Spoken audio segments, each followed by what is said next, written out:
When two students from the Magic Academy challenged each other to a duel, no one expected such an outcome. Gray released a magical ether ball that was 100 times larger than his opponent's. If the professor hadn't intervened, the other student would have been completely destroyed. Looking at Gray, he couldn't understand how he had gained such power. Never before had any student possessed such magical strength. But the truth is, Gray is a regressor, and he wasn't always this strong. Here's how his story started.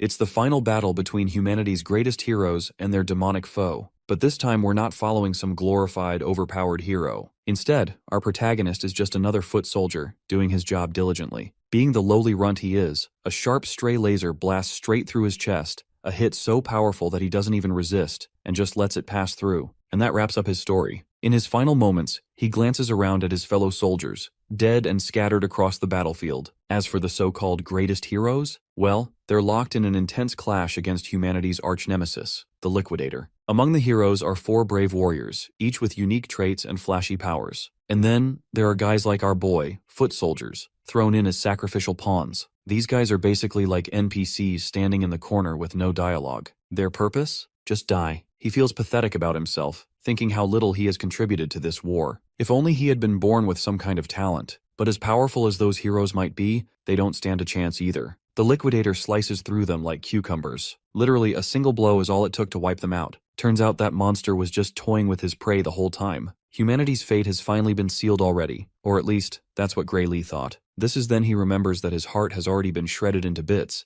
and yet, he's still not dead. Next thing he knows, he's standing in the middle of the ruins. In front of him is this omnipotent being who gives zero context for what's going on. The mystery dude claims that Gray's body has already healed, but the wild part is that he healed himself using powers buried deep inside him all along. The entity goes on to further say that Gray is actually way stronger than the Liquidator, the same bastard who slaughtered all those heroes like pigs. However, he's not sure if Gray can even handle that power. So, for now, the entity lends our boy a portion of his own power, just enough to take down the Liquidator. Back in the real world, Gray's sword is instantly surrounded by mysterious energy, gifted by the all-powerful being. Without wasting time, he puts this energy to the test, to see if it's the real deal or just hot air. Turns out this power packs a serious punch. So much so that the Liquidator actually commends Gray for his strength. But it's still not enough. As Gray goes in for another strike, bam! He's sliced in half like the rest. Blood gushes from his bisected body as the Liquidator, weirdly enough, praises him again. He's the first person to push the Liquidator far enough that he had to go all out. But the Liquidator is in for another surprise. Gray isn't done yet. That blackish energy is fueling him. The lower half of his body, which was gone a second ago, has now reformed, made entirely of dark energy. Bro is going full Black Clover mode with that massive sword of his. It's a sight to behold. To think that someone could actually make the Liquidator waver. The enemy sees no other option other than to throw up a honeycomb shield to guard his sorry self. Gray doesn't even look human anymore. He crashes down with his colossal blade, and the impact sends literal shockwaves through the air. The shield shatters into glittering pieces, and Mr. Cocky ends up eating shit with the full brunt of the hit. Now the bastard is seriously wondering if the thing he's fighting is even human. Hell, he's not sure if Gray is even alive. Meanwhile, our boy is asking himself the same thing. But right now, all that matters is the fight. And yeah, this freak is tough as nails, but our boy is also determined to do the math and break this bastard down. He's not stopping until this menace is erased. He throws another wild slash, and this creepy fuck starts bleeding this creepy golden blood. In response, the freak busts out some next-level jutsu and sprouts celestial wings. Looks like he's messing with time itself. Day turns into night, with the moon glowing like a spotlight from the gods. It's pretty impressive, and Gray admits it, but not impressive enough to shake his confidence. He goes full throttle, launching a preemptive strike straight at the Liquidator's neck. But surprisingly, the sword doesn't pierce. There's some weird shield around him again. Then he starts yapping nonsense that flies straight over my head. Apparently within this plane of true dusk, nothing can hurt him. Or at least, that's what this bastard claims. He tells Gray to look up at the sky, to see just how deep in shit he really is. Well, our boy looks up out of curiosity, and sees a blinding star-like thing glowing with insane intensity. Then boom, that thing crashes down like a damn meteor and obliterates Gray from existence. The Liquidator stands victorious, staring down at the crater left behind. But thankfully, that mysterious entity from earlier shows up again, just in time to rewind everything and send our boy back into the past with an only mission, which is to save the world. By the way, that mystery man's name is Kronos. Apparently, he and the Liquidator have some kind of history, but no one is telling us what kind. So anyway, cut back to our boy, who opens his eyes in a peaceful green neighborhood right after his regression. It's quiet, calm, and honestly pretty damn photogenic.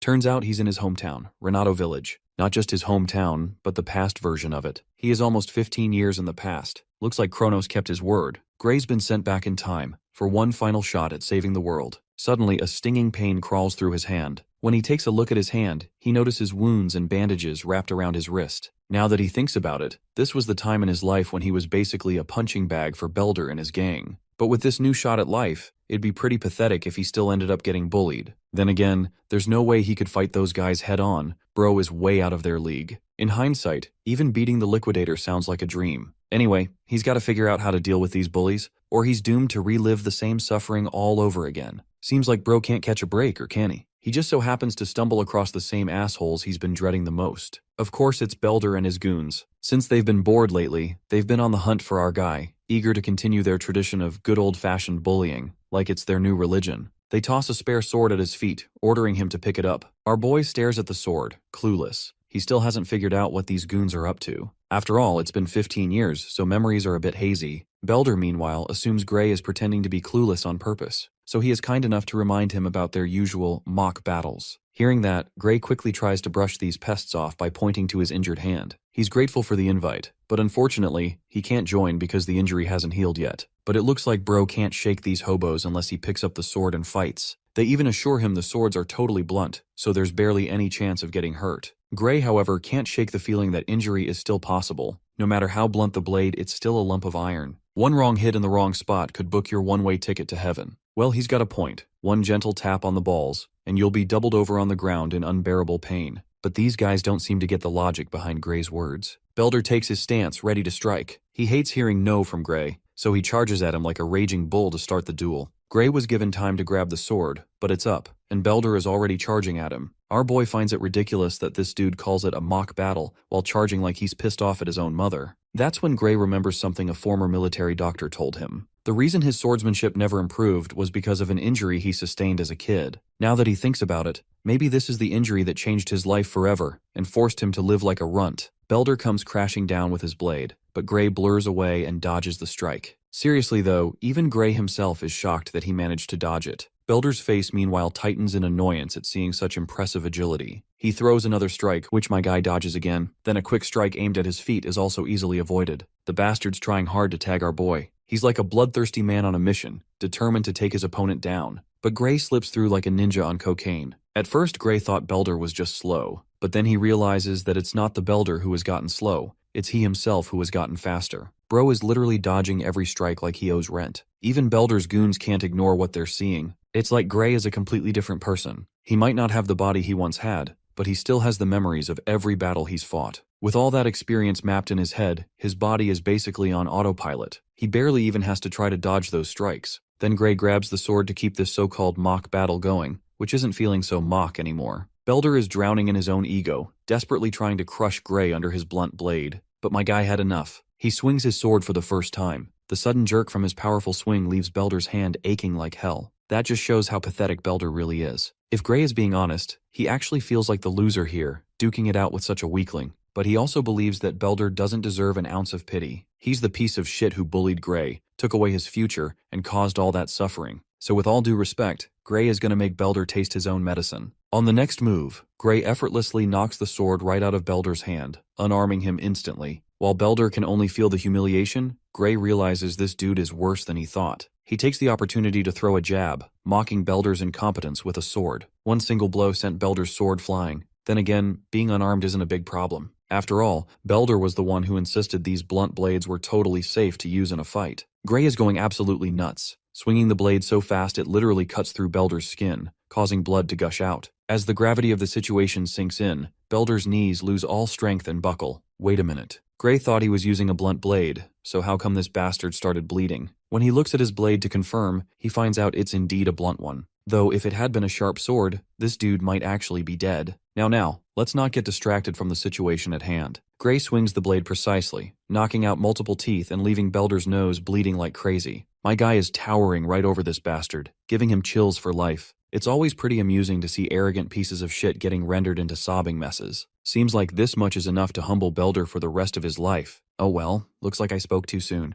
This bastard still hasn't learned his lesson. He orders his goons to get our boy and whip his ass until he's a total mess. The goons hesitate to step forward for obvious reasons. They literally just saw their boss get beaten like a pathetic dog, so it makes no sense to succumb to the same fate, even though they have the power to avoid it. One of the guys suggests they attack in unison to overwhelm Gray. The trio quickly leaps into action, surrounding our boy from every direction. Gray, however, is nonchalant as ever. If these guys desperately want their death wish granted, my guy is more than ready. Everyone leaps at him, intending to finish him right here. At first, Gray had an ounce of sympathy for these hobos and had decided to spare them, but it looks like they won't stop until they learn their lesson. So he gives these gutter goblins what they truly deserve. Not long after, their faces are swollen like a baboon's backside after an unforgiving face massage. Once again, Gray finds it ridiculous that these crying emojis in human form used to be his worst nightmare. He recalls this group is currently students of Saria's swordsmanship dojo. Belder admits they are students of that dojo, though they haven't been visiting lately since these soggy biscuits believed they were already powerful enough. Well, that's pretty low standards for someone who's supposed to be strong enough. Not that Gray expects much from the dojo itself. He shows interest in joining the dojo, so he wants these goons to act as his referral.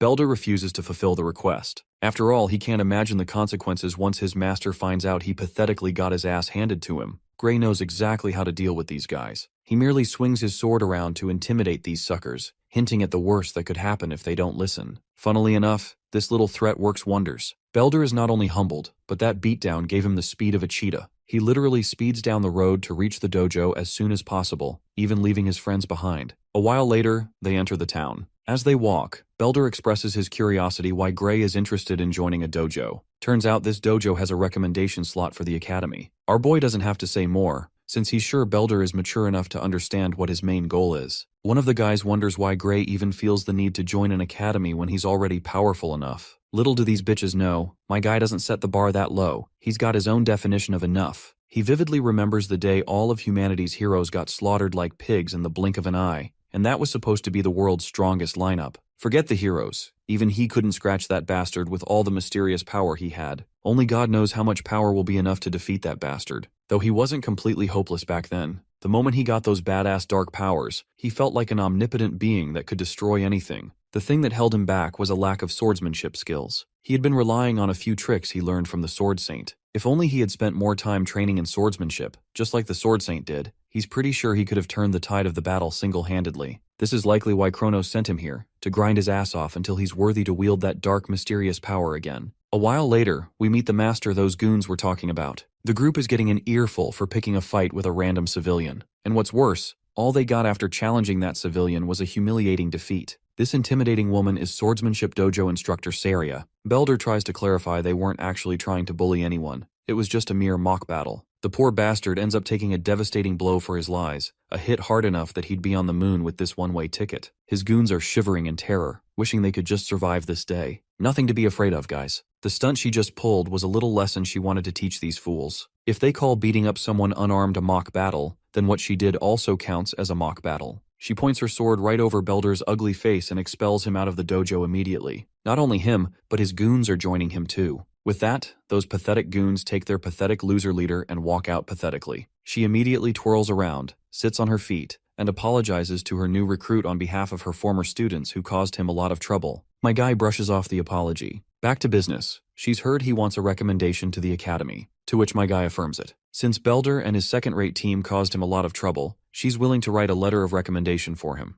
Though before doing that, she wants him to prove his worth. Both contestants stand against each other, wooden swords in hand. Being the senior, she generously gives him the opportunity to strike first. And thus the exchange of blows begins. They move so fast that literally all they leave behind are trails of silhouettes from their fearsome strikes. All the while, Saria does her job, which is to assess our boy's capabilities. She can tell his swordsmanship is quite practical for his age. It's as if he's been through countless battles before. Now it makes sense why those bozos got their butts handed to them by a single person. His style is mostly self-taught, but every so often, his swordplay looks similar to what's taught at the academy. This likely means someone probably taught him, though his technique is still rough. One thing's for sure though, he's got a lot of raw talent begging to be tapped and harnessed to its fullest. She's basically found a diamond in the rough. Now that she's assessed him, she decides to end the duel with the last blow she's about to deliver. My guy braces himself and effortlessly parries her attack. This macabre dance once again begins. Bro is literally parrying each of her attacks like he's allergic to damage. This prompts the woman to grow anxious. The lack of hesitation on his side is throwing her off. It's like no attack she tries can falter his stance. Hell, she even starts to feel annoyed at herself. To think she has to give her all in a mock battle that was only meant to gauge this young gun's capabilities. She gets overwhelmed to the point she starts feeling fear. For a moment, he looks like some demonic entity about to unleash something massive. After surviving the last swing from our guy effortlessly, she realizes it was just a wild swing.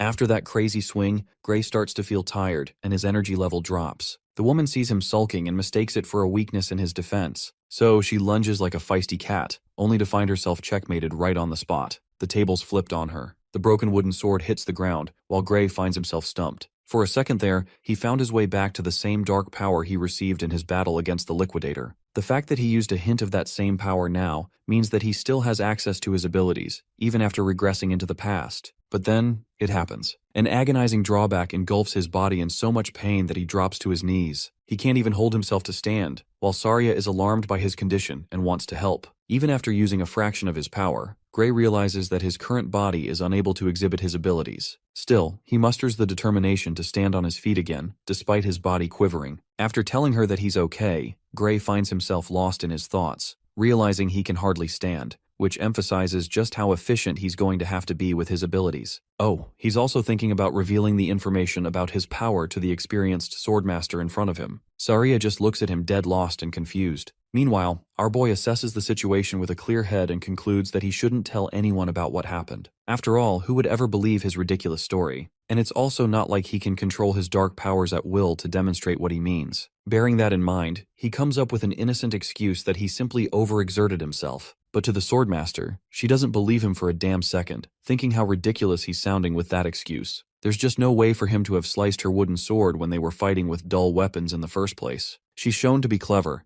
to the point she understands that Gray is hiding something from her. Virgil's daughter points what's left of her sword towards our boy, causing Gray to inquire if something's the issue. Clearly, from the way he is handling his reaction, she understands that he doesn't want to talk about anything for now. Instead of challenging him on it, she respects his decision and asks about his initial interest in getting a recommendation to the academy. Our boy confirms this, sharing that he heard she could help him with that. Saria doesn't deny it either. She emphasizes that with just her authority, she can help him get a recommendation to the Royal Academy of Swordsmanship, the best educational institution their kingdom has to offer. At the same time, surprisingly, she shares no interest in recommending him to attend that institution, adding that Gray is an unfit person for the academy. Her cold words stabbed him sharper than any blade. Gray starts beating himself inside, doubting his abilities, and admitting that he's too weak. His final attack was the only remarkable thing he'd done in that battle. But wait, Saria's not finished talking. She continues her thoughts, arguing that instead of going to the Royal Academy, the kid should instead head to the World Union Academy instead. What a plot twist that is. The revelation hits him harder than Truck-kun hitting his isekai victims. Though the Royal Academy is their country's finest, the World Union Academy is the best in the entire world. The institution is deemed the pinnacle of sword mastery. Gray's at a loss for words because this same magic academy is responsible for producing the strongest battle squad,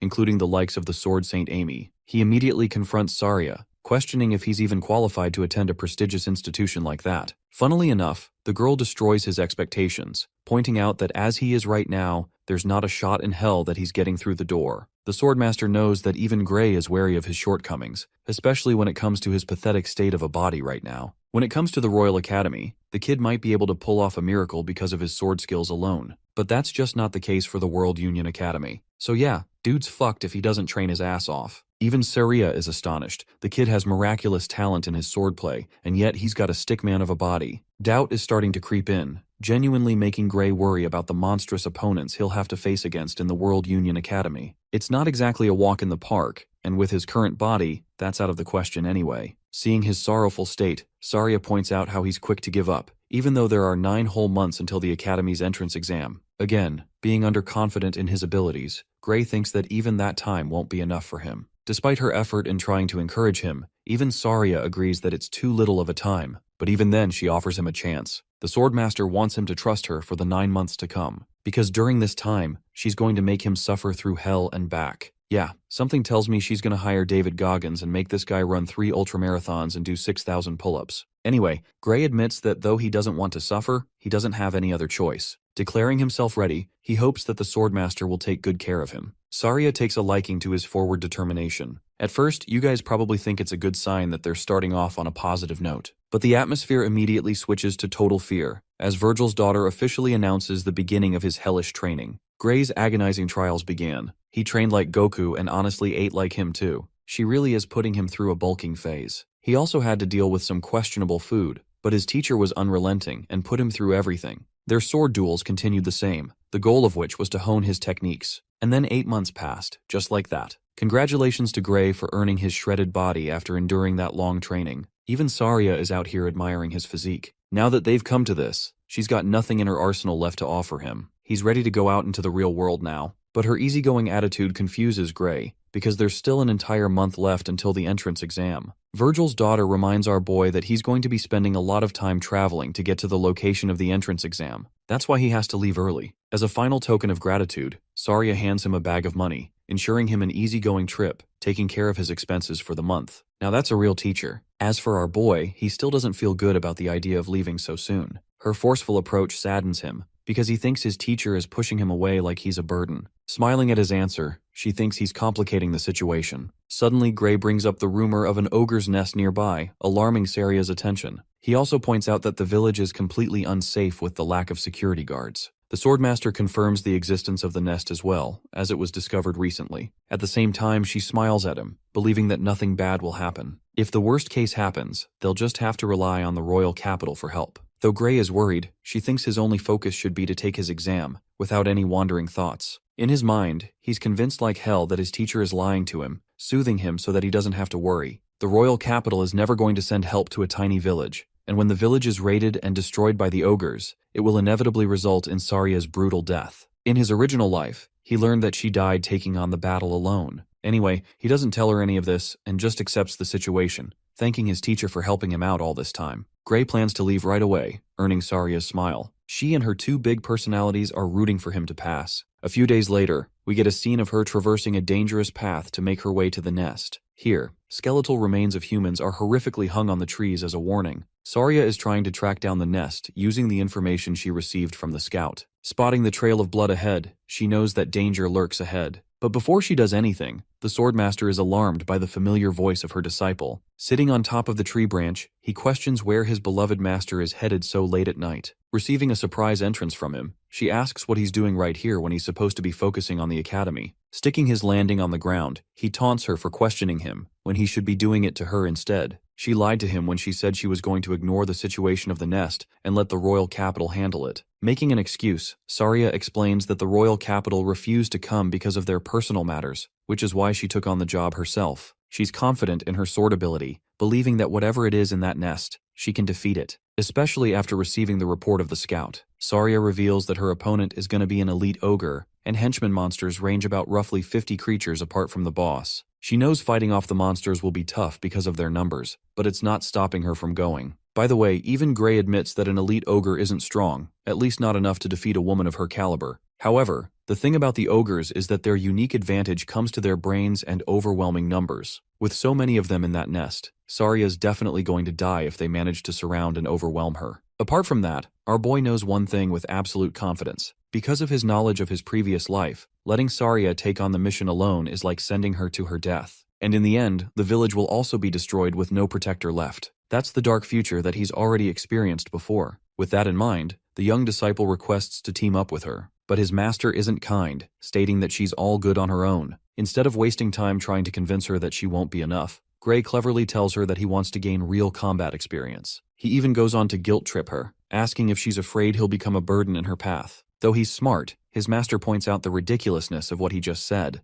Their skill difference is nearly identical right now, to the point that she struggles to fight him during their mock battles. Even with that fact in consideration, Saria reminds her disciple that a real battle is much more different, especially when you account for a monstrous nest like this one. This task involves immense danger, which is the reason she doesn't want Gray to risk his life, at least not until he has more combat experience. Her disciple is devastated to hear her conviction. After all, Saria wasn't budging in her stance. So he goes for one last resort, an idea that he wants to share with his master. At first she's surprised, until Gray straight up challenges her to a fight, promising to put her to sleep and then going on by himself to face the ogre. The situation grows tense. The disciple has just challenged his master to a real battle. His sword pointed at her. Gray awaits for her response. Realizing that her student is just as stubborn as she is, Saria admits defeat. She doesn't want him to go on alone, so she reverts to his previous suggestion of going together. All she cares about is that he returns in one piece. And yes, the one piece is real. Both of them band together and venture into the forest to confront the monsters. The night grows older, and finally, the master and the disciple discover the location of the nest. The intelligent monsters use their environment to their advantage.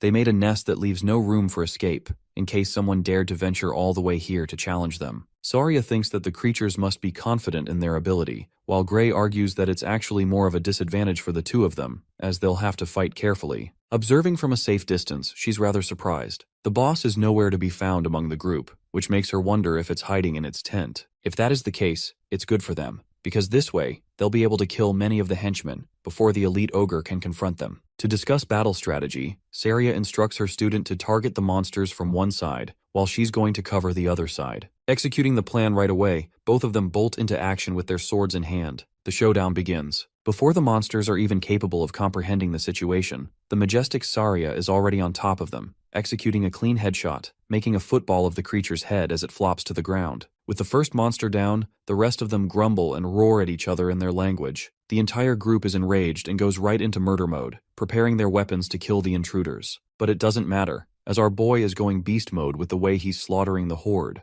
This guy is a one-man army, cross-cutting multiple monsters all at once. The elegant Saria is all the same, showing off her impressive skills that she learned from Papa Virgil. The two of them are unstoppable. Gray and Saria perfectly cover each other's backs. Within the span of a few minutes, every single monster in sight is reduced to a body count for them. By the way, she's actually pretty impressed by Gray's unflinching determination in a real battle. He's never been more ready, warning his master to stay on her guard too. Here's the thing though, something about the situation is giving him a bad feeling. This fight has been too easy for them. Way too easy, in fact. Because if this is the level that Saria had to face, then she could have defeated all of them by herself, even without his help. And that brings him to a state of unease, because whatever is resting inside the tent, it's going to be much more terrifying than anything they've faced so far. Speaking of which, the creature's menacing pair of eyes beam through the dark tent, glaring at him from afar. The second Gray comes in contact with the creature's eyes, he shudders in shock. Despite his strength, he cowers and tells his master that they have to leave immediately. Even Saria doesn't get what's gotten into him all of a sudden. Without explaining anything, he roars at her to run, with so much fear in his voice that Saria doesn't question him. She simply follows his instructions and bolts right after him. As they're running along, you might be thinking that they'll escape.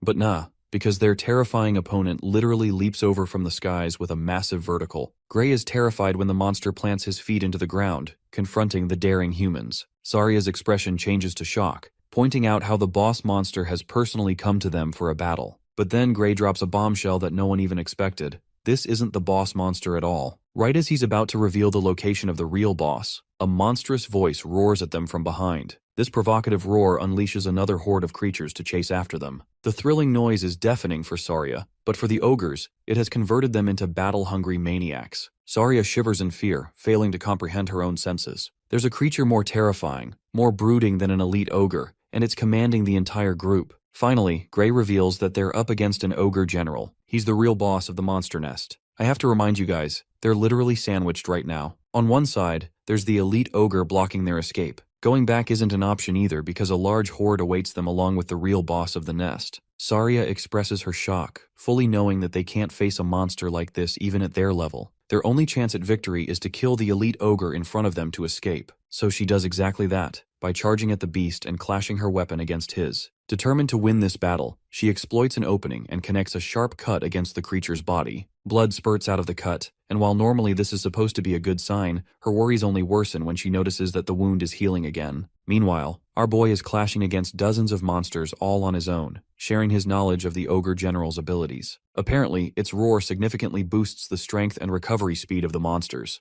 Basically, they're up against an elite ogre on steroids. Defeating even a normal one is so difficult right now that even Gray is having a hard time. Slashing one of the monsters, he tells Saria to cover his back. He instructs her to just delay the battle for a while longer, which makes her question what kind of miraculous strategies he's got planned. To that, our boy shares that in a situation like this, they've only got one objective in sight, and that is to kill the ugliest of them all, the bastard who's hiding behind his horde. The fight for survival begins as Gray clashes his sword against one of the monsters, reflecting his annoyance at getting surrounded and flanked. He deflects the slash and finds another raging monster aiming at him. He's cutting past the enemies, focusing on making a clear path in front of him so that he can get to his objective. In carelessness, however, he uses so much strength that it literally shatters his blade. This is genuinely troublesome because now he's left without the one weapon he's confident in. He dodges the enhanced ogre's downward slash and prioritizes his attention to drawing out his spare sword. Yeah, that's the smartest main character I've seen in a while. Carrying a second sword means being prepared. Anyway, Gray is worried that his blade won't hold up for long.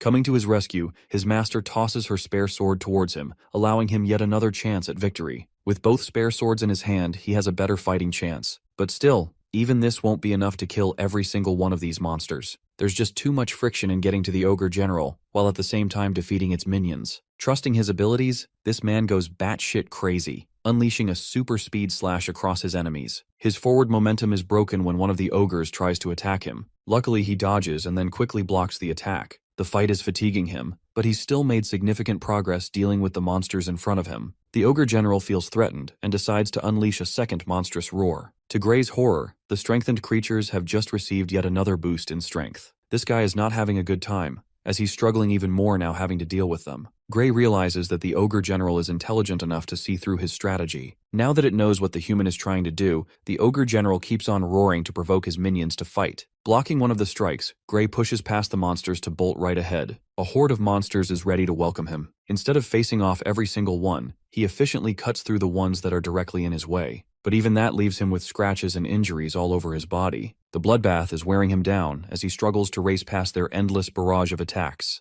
Letting his guard down, he gets tackled by one of the ogres and pinned into place. Things seem to be looking really bad for him because the ogres have him right where they wanted. Luckily, since they're so enraged, they've lost the sense to cooperate, because one of them slashes through one of its own kind without thinking. Gray internalizes that their strategy is to probably weaken his swords. While he's lost in thought, a Giga Chad ogre loads a powerful fist to crush his head. It's a do-or-die situation, and he clearly can't let himself be hit, so he uses his sword to mitigate the damage. But even then, Bro is launched into the ground with a heavy crash just from the impact force. Finding himself at the edge of his life, this man still tries to get up in his broken state. That's the definition of a badass. With the previous attack destroying his spare sword, now he only has one sword left, and dozens of ogres to slay, as well as their boss. Once more, the situation isn't in his favor. In fact, it's nearly impossible to get out of this. Despite experiencing a regression, he fully understands his situation right now. Gray simply can't win, not against so many bloodthirsty monsters wearing him down. So he decides to switch his battle strategy, roaring at his master to run away while he can still make himself a decoy for her escape. Saria hears this and smiles, refusing to treat him like that. She's still facing off against the strengthened elite ogre, but Gray doesn't get why she's still determined to fight. He assures her to run away as he'll catch up soon after. But Saria refuses his suggestion, horrifically revealing that she has lost her ability to run. She's suffered a major gash on her thigh, reducing Gray's hopes to ashes. Even that approach is out of the question now. There's no other path left, except marching forward to his death. Swinging his blade in fury, he thinks about the reason why he regressed. Despite bearing such a heavy purpose, all of it is about to come to an end. Tragically, our boy's final sword also chips and shatters to pieces, and yet he finds himself in denial. Despite having lost his weapon, Gray refuses to consider this the ending to his life. If only he can use the power from the future, the terrifying ability that matched the Liquidator and was able to harm him. If he can use it even for a moment, then these monsters will be severed to pieces. Strongly envisioning the feeling he experienced that time, he loads his broken sword, entering a meditative state. And when he reopens his eyes, Gray is no longer the same weakling he was before. A single dark burning slash eviscerates the ogres, turning them to ashes with his burning black sword. Even Saria doesn't get what's going on. But it appears that our boy is still under control, as even after tapping into his dark powers, he gives her a smile of relief. In the next few seconds, Gray cuts every single creature in his sight, including the Ogre General. Even his master can't comprehend what the hell just happened. She's too busy having to focus on the elite ogre in front of her. But now that the Ogre General is killed, the strengthening abilities seem to have worn off. Saria understands that now, she can easily kill the beast as it no longer has any capabilities to regenerate. Using a Walmart version of Judgment Cut End, she cuts the creature down, declaring that the elite ogre is nothing without its master. They won at last. Both of them managed to stand against all the odds and won the fight. Despite having miraculously pummeled through an entire horde of ogres, Gray still apologizes for breaking her sword. Saria tells him that it's nothing compared to saving her life in exchange. She collects the sword and wants to confront him for the technique he pulled at the end. But before she can finish her sentence, our boy flops to the ground, knocked fully unconscious because of the after-effects, leaving his master to shout his name in concern. The perspective cuts to the inner mind of Gray. He questions his surroundings and spots nothing but a chained floating door in front of him. He's confused until the door releases the same kind of dark energy that he uses through his ability. A sudden realization dawns over him. This is his very own power. He wonders what would happen if he manages to break the door open. After all, he could obtain the power and make it his own. Determined to try, he marches forth. But the moment he takes his first step, a deathly sensation looms over his body, frightening the ever-living soul out of him. And that's only after taking one step. Gray is so struck with fear as he retreats his way back. He doesn't have all the answers regarding the source of his power, but one thing has been made very clear to him just now. If he dares to provoke the use of his powers in his current state, there's no doubt in hell that he'll die. And that's not just a light claim, because the feeling is so horrific that it drives him to tears. From the void, a voice creeps in his mind, commending him for his decision just now. Before Gray can process it any further, he wakes up in a panicking state in his bed. His master's right beside him, glad that he's finally awake. Worried, he asks where he's at. She explains that she brought him to the village's infirmary as fast as she could. This dude was actually knocked out for 5 whole days, and I'm so glad that the author didn't say 3 days, like all the other stories. Anyway, she was afraid for his life, while Gray is having to cope with the fact that he had to recover for nearly a week because of the burden of the technique he used. Even Saria thinks that he went above and beyond in that battle. It was the definition of defying all odds. Still, she's concerned about the state of his body, and asks if he's capable of moving well. To test it out, our boy tries to lift his arm, but he can't do shit. He can barely use it after expending much energy, but with the way he is right now, there's no way he can hold a sword with an injury like this. Well, actually there's no way he'd ever be able to rub one off either, so he gotta fix this problem fast. Then there's the bruise on his arm, left after the battle. Saria grows concerned for his condition, knowing that he's unable to move his body well. Gray confirms that he's helpless right now. Even his master admits that his arm won't return to normal so soon, revealing that every single bone in his arm has been shattered to pieces. This revelation surprises our boy, because in a strange way, he doesn't feel any pain. That's actually thanks to the magic potion treatment he received. Our boy's jaw hits the floor, because these things are supposed to be really damn expensive, and she just used one on him. Saria explains that it's nothing to worry about, as the village chief personally rewarded them with it. The kid can't believe what he's hearing. He doesn't even know the village chief personally, and he's received a magic potion at his expense. Saria thinks he's dense for being unable to understand his situation. So she puts it in bold words. Gray is officially the savior and the hero of the village. Before he can grapple with what she just said, the village chief barges in to greet the boy, thanking him for everything he did. To point out the greatness of his feat, the village chief reminds the kid that an ogre general is so strong that it takes an entire town to fight against even one. That kind of creature threatened their village, and yet one boy was able to pummel his way through, carving a path and killing the monster, ensuring the village's safety. For that, the village chief is grateful. It's thanks to the valiant efforts of the boy and his master that their lives are no longer threatened. Unable to accept all the credit, Gray argues that they're exaggerating what he did. But the village chief thinks that it's him who is undermining what he did. Thinking about it for a moment, Gray reflects on the outcome. He thinks that maybe the village chief's words are right. Remember his previous life? In that life, this place burned to the ground because of the ogres raiding it down to ashes. That's the significance of his accomplishment. The leader of the village is more than happy to give him a long explanation on what makes him so great, but for now, he's focused on the boy's mission to pass the entrance exam for the World Union Academy. Speaking of which, Gray just remembered his true goal. He carelessly went to kill the creatures in the monster nest just weeks before his exam. With all the time that was wasted in between, he's only got 2 days left until the day of the exam. Oh, and by the way, just getting there takes 3 whole days on foot. His best option would be to use a horse to traverse the distance on time, but he's dead broke and doesn't have the money to afford one. Making a sudden request, he begs the village chief to lend him a horse for the journey. The good thing is that the leader was already expecting the kid to make such a request, which is why he's already prepared the best horse for his travels. Saria smiles, revealing that their original plan was to carry him, even if he hadn't woken up today. Some people truly support you despite your troubles, just like Gray's friends here, and I hope we encounter more of them in our lives too. Gray exits the infirmary, only to find the entire village roaring the boy's name and rooting for his exam. They want him to do his best, and they're not afraid of thanking him for what he did. The villagers even support him with a bag of money. Everyone donated bit by bit so that he can apply for the entrance exam and support himself at the academy. The boy is eternally grateful for the villagers, who showed him so much love with their support. He also jokingly states that it's going to be really embarrassing if he fails and comes back. But Saria is absurdly confident in her student, emphasizing that the applicants applying for the entrance exam aren't capable of beating an ogre general all on their own. But that's not the only concern. The boy is worried about his arm, as it's still messed up and there's no telling when it will heal.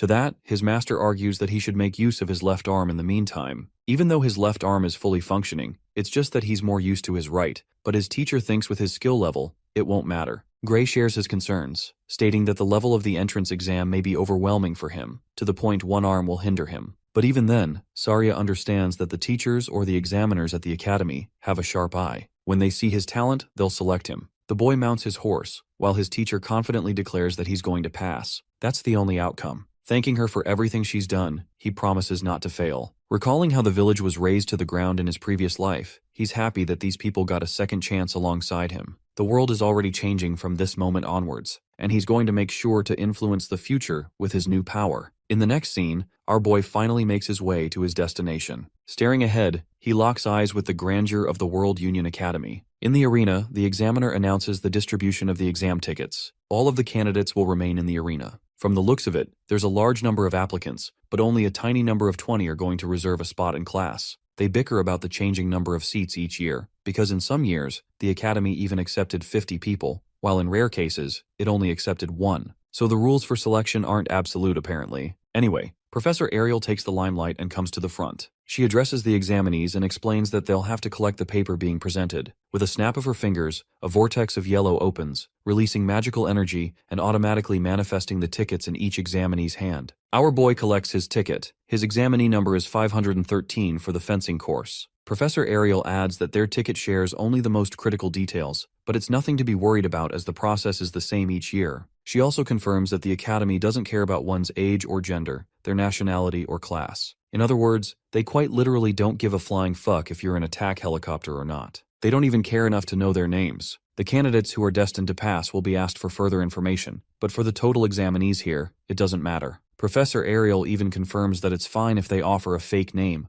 once again proving the academy doesn't care. Anyway, trouble seeks our boy again, because he came here without his sword today, and yet he's placed in the fencing course. It makes him question the system's legitimacy. Professor Ariel continues, hilariously stating that she assigned each person a course based on their looks. I know she's supposed to be perceptive or something, but it's just funny how 1 minute ago she was talking about discrimination, and then she goes on to say this. Ariel is fine with correcting course details in case she got them wrong. Even the examinees think that it's impossible to assign a course based on sight alone, especially when there's so many of them. They strongly suspect that the academy must have investigated them beforehand, so that's how they know. The possibility of mind-reading magic also comes up. Professor Ariel doesn't address any of their concerns. All she's noticing is how no one is complaining about the assigned course. So next, she decides to reveal everyone's exam schedule. The detail is imprinted on the ticket at once. Gray is nervous, because he's scheduled to have his exam on the first day, not allowing him any time to let his arm heal. Ariel reveals that this exam will only be conducted once and it will decide everything. If a candidate is late, immediate disqualification will be the only outcome. She also reminds them that their schedules are strict and won't be manipulated or disputed upon request. It's bad news for Gray, who is struggling with his recovery. He's begging for his body to pull a miracle and heal him tomorrow. The next day arrives, and what do you know? Poor guy's arm didn't even heal a bit. He's got no choice but to take the exam in this condition. Gray's examinee number is called, and he frustratingly steps forth. He tries to calm himself in an effort to remain optimistic about the situation. Assessing his left arm, he doesn't appear to have any issues, and he can also move his right arm if he exerts enough strength. His current strategy is to sharply observe the examiner's moves and discover a winning strategy from that. He's watching a match between a candidate and an examiner. The applicant blindly rushes to attack, but by the end of his attack, the examiner is unfazed and casually stands, waiting for his next move. The candidate drags his sword for yet another slash, but even that strike is helpless. It gets blocked, and not just that, the examiner deflects his blade before sending him flying with a final blow. With his body hitting the ground, the examiner concludes the result of the exam, instructing him to exit the venue. You guys might be thinking that maybe Gray has found something, but the hilarious part is how this man literally gives up and accepts that he's about to get his ass cooked. His number is called to step into the arena. Gray reflects his chances, realizing that he clearly can't beat an examiner that annihilated a candidate even bigger than him. Inside the arena, our boy is granted the freedom to make the first move. Despite that, he fully understands that this battle will be one-sided. Even then, he's got to make some kind of impression. The fight begins with Gray rushing to strike. He remembers his master's advice, who told him to make use of his entire body to deliver a potent slash, rather than just using his arms. Channeling her advice into motion, he thinks that the only way he can cope with the loss of his right arm is to use his other muscles instead, and so he delivers the first swing, which the examiner easily dodges. Even now, Gray finds himself struggling to fight in his usual style. After all, even though he's trying to make up for his right arm, it still doesn't change the fact that he's at a major disadvantage here. The examiner retaliates by trying to cut him down. But to Gray's astonishment, the sword is moving far too slow. It's as if he can read its trajectory without having to rush. So our boy actually blocks the attack successfully, still feeling the weight of the examiner's force behind the attack. At the same time, he judges that the examiner's technique isn't as refined as Saria. So if he can just focus on the techniques he learned from her, there's a chance he may be able to exploit an opportunity and carve an opening. With that strategy in mind, Gray rushes in full force in an effort to overwhelm the instructor. Oh, and the instructor is actually being pushed back. His speed is his own demise. Gray finds himself becoming confident, realizing that he can easily take down this examiner. The words of his master flash through his mind again. Their blades clash once more, but Gray overwhelms his opponent with a full deflect, ready to finish the battle with his new confidence. Gray continued his relentless assault while the instructor tried his hardest to wrestle control of the pace. Although our boy had seen through the opponent's technique, neutralizing it with a handicap is still a tough task. He exploited the speed gap and snuck a straight stab only to get curved. The difference in raw power was simply too great. Breaking the instructor's form is easier said than done with 2 hands, let alone 1. With that said, Gray's aggression was turning the nerd's movements rougher bit by bit. It would be a bit risky, but he can push his luck here. With a clear plan in mind, Gray let the instructor push him to the edge of the stage, exposing a massive gap in defense. As expected, Glasses took the bait and pounced for a finishing blow. The instructor fell for the oldest trick in the book. He made a wide, open swing as Gray anticipated. The young warrior adjusted his stance and let the swing come. Nothing is more likely to expose an opening than a reckless and greedy push. A big and predictable swing was precisely what he needed to use his speed advantage. In an instant, he reached the instructor's vulnerable flank. No matter how great the difference in power is, you can't defend against a vicious blow from behind. Milliseconds away from thrusting his sword for the win, the referee stepped in to signal the end of the fight. Gray held back and lowered his blade. The match is over, but it felt a little too short. With the time limit for the exam elapsed, the referee announced the fight's result as a draw. The young man grits his teeth in frustration. He failed. After all the hard work he put in, he could not get it done. He held his trusty blade tightly for a moment before relaxing his grip. Gray walked away from the stage and accepted the result with grace. He did his best. If he can't even win against an instructor, injury or not, his lofty goals are farther than he expected. Looking at the bright side, his arm should be healed by next year, so he can be at 100% for a retake of the entrance exam. No matter the result, this was a valuable experience deserving of gratitude. A week has passed since Gray narrowly missed the win against that Glasses guy. Today, the World Union Academy faculty gathered in Meeting Room 53 to discuss the entrance exam results. White-haired Gramps initiated the meeting by letting his colleagues freely express their thoughts on this year's batch. Immediately, moans of complaints filled the room. For this year, they devised a method for every professor to observe the exams together. It was rather inefficient and tedious. Of course, there are some who liked the format. They cannot afford to overlook a promising talent simply for the sake of the faculty's convenience, after all. Gramps steered the discussion away from the exam system and back to the hopeful students. Starting with the swordsmanship course, he summoned magical recordings of every examinee to evaluate those who passed one last time. Naturally, those who outrightly beat the examiner passed. Those who could not get the job done will be evaluated based on the qualities they showed and how they held out during those 15 minutes of clashing. Other than those who mopped the floor with the instructor, they narrowed down the standout candidates to numbers 5, 217, and 753. Everybody agreed to draw the line with just those 3. If they add more inferior talents, those poor kids would not be able to keep up in class. No one opposed the line drawn, so the successful candidates for the swordsmanship course have been confirmed and locked in, or at least it was supposed to be, until a playful voice brought up candidate number 513, Gray Lee. It came from none other than the enigmatic red-haired Professor Ariel. Since she mentioned an unfamiliar number, the other professors pulled up the footage. They had to admit that, given another second, the young man would have likely won, but he relied on setting up traps just to beat an examiner.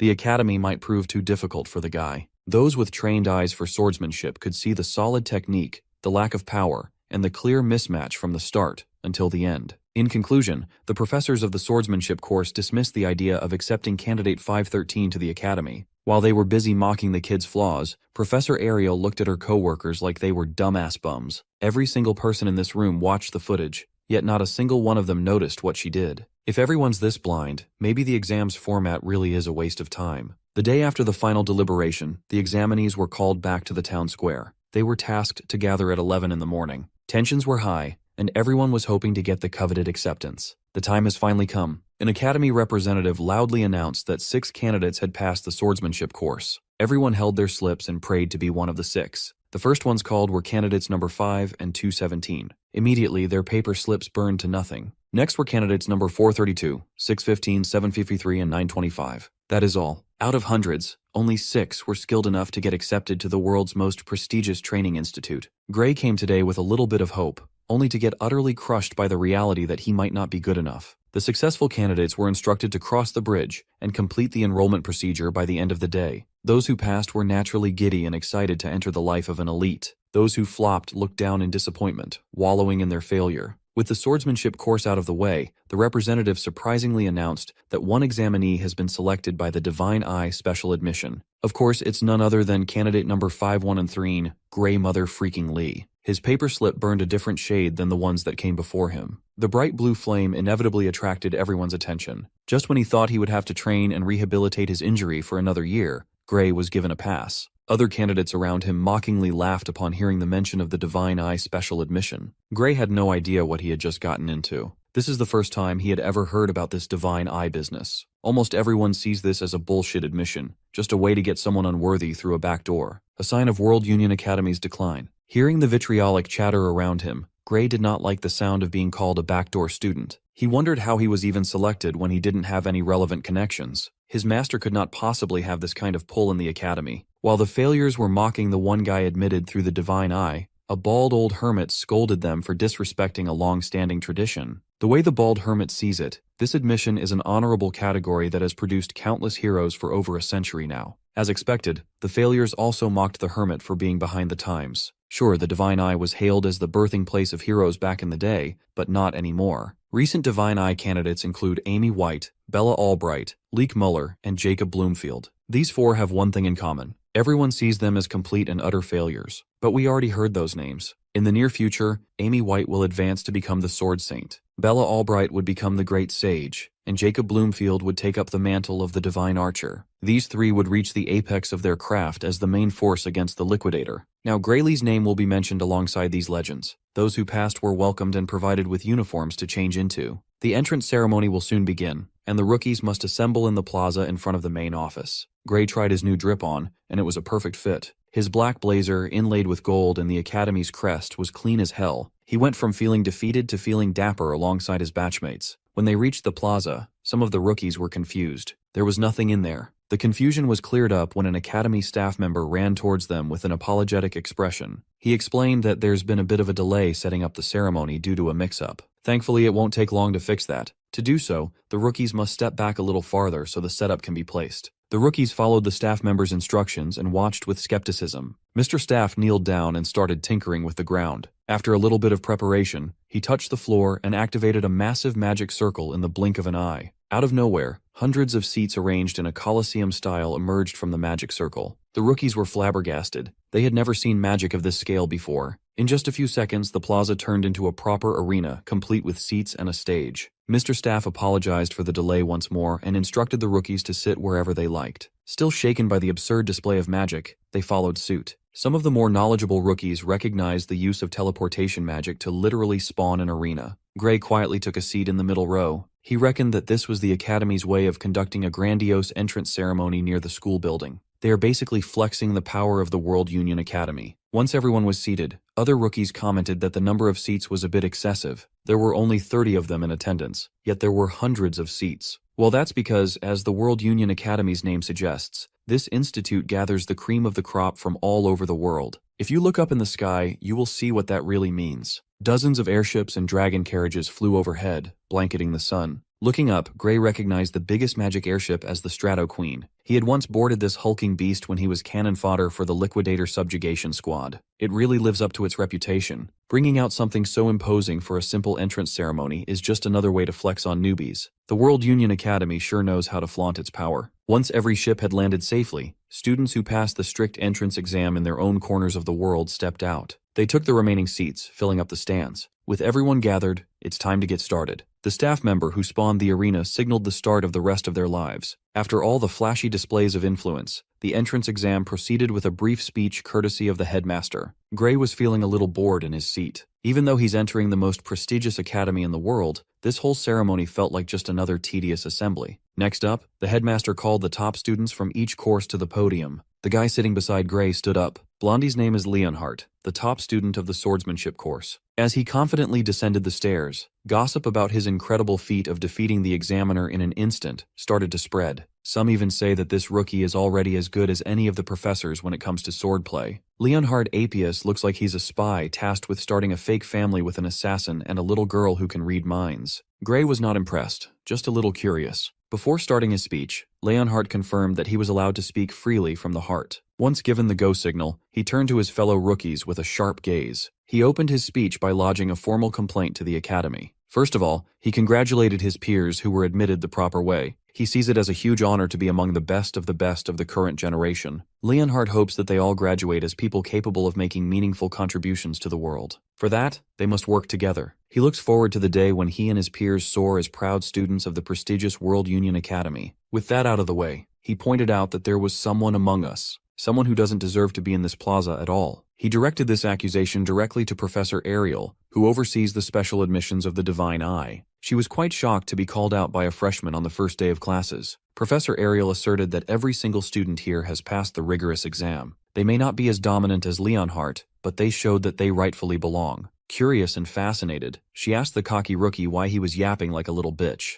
Without mincing his words, Leonhardt candidly brought up the mystery candidate who was admitted through an obsolete backdoor system. Like everyone else, he sees the Divine Eye special admission as just a way to sneak underqualified students into the academy. Leonhardt roared that the specially admitted student should just show themselves, return the honorable uniform, and leave in shame. His words and decisiveness seemed to move the other rookies. Meanwhile, the one being singled out was trying to not stand out. Thankfully, that hostile overachiever doesn't know Gray's face. If he just stays silent, he shouldn't get in trouble, right? Professor Ariel had to step in and break the tension, praising this year's batch for their liveliness. Refusing to stand down, Leonhardt doubled down on his opinions about admitting students through an outdated course. Growing a little annoyed with Blondie, Professor Ariel ominously asked if he was confident that he could beat the kid she selected for her course. Leon had to take a few steps back upon feeling the pressure from the enigmatic professor. He tried to stammer a reply, but he couldn't. Gritting his teeth and composing himself, Leonhardt confidently answered that he could beat the dog shit out of that unqualified student. Ariel was already expecting such a reply. She likes boys with attitude, so she proposed a wager. She would willingly put her job on the line and that kid's future in this academy at stake. Gray doesn't like that sound of that bet at all. Leonhardt asked if this wager would be a straight-up brawl with the special admission kid,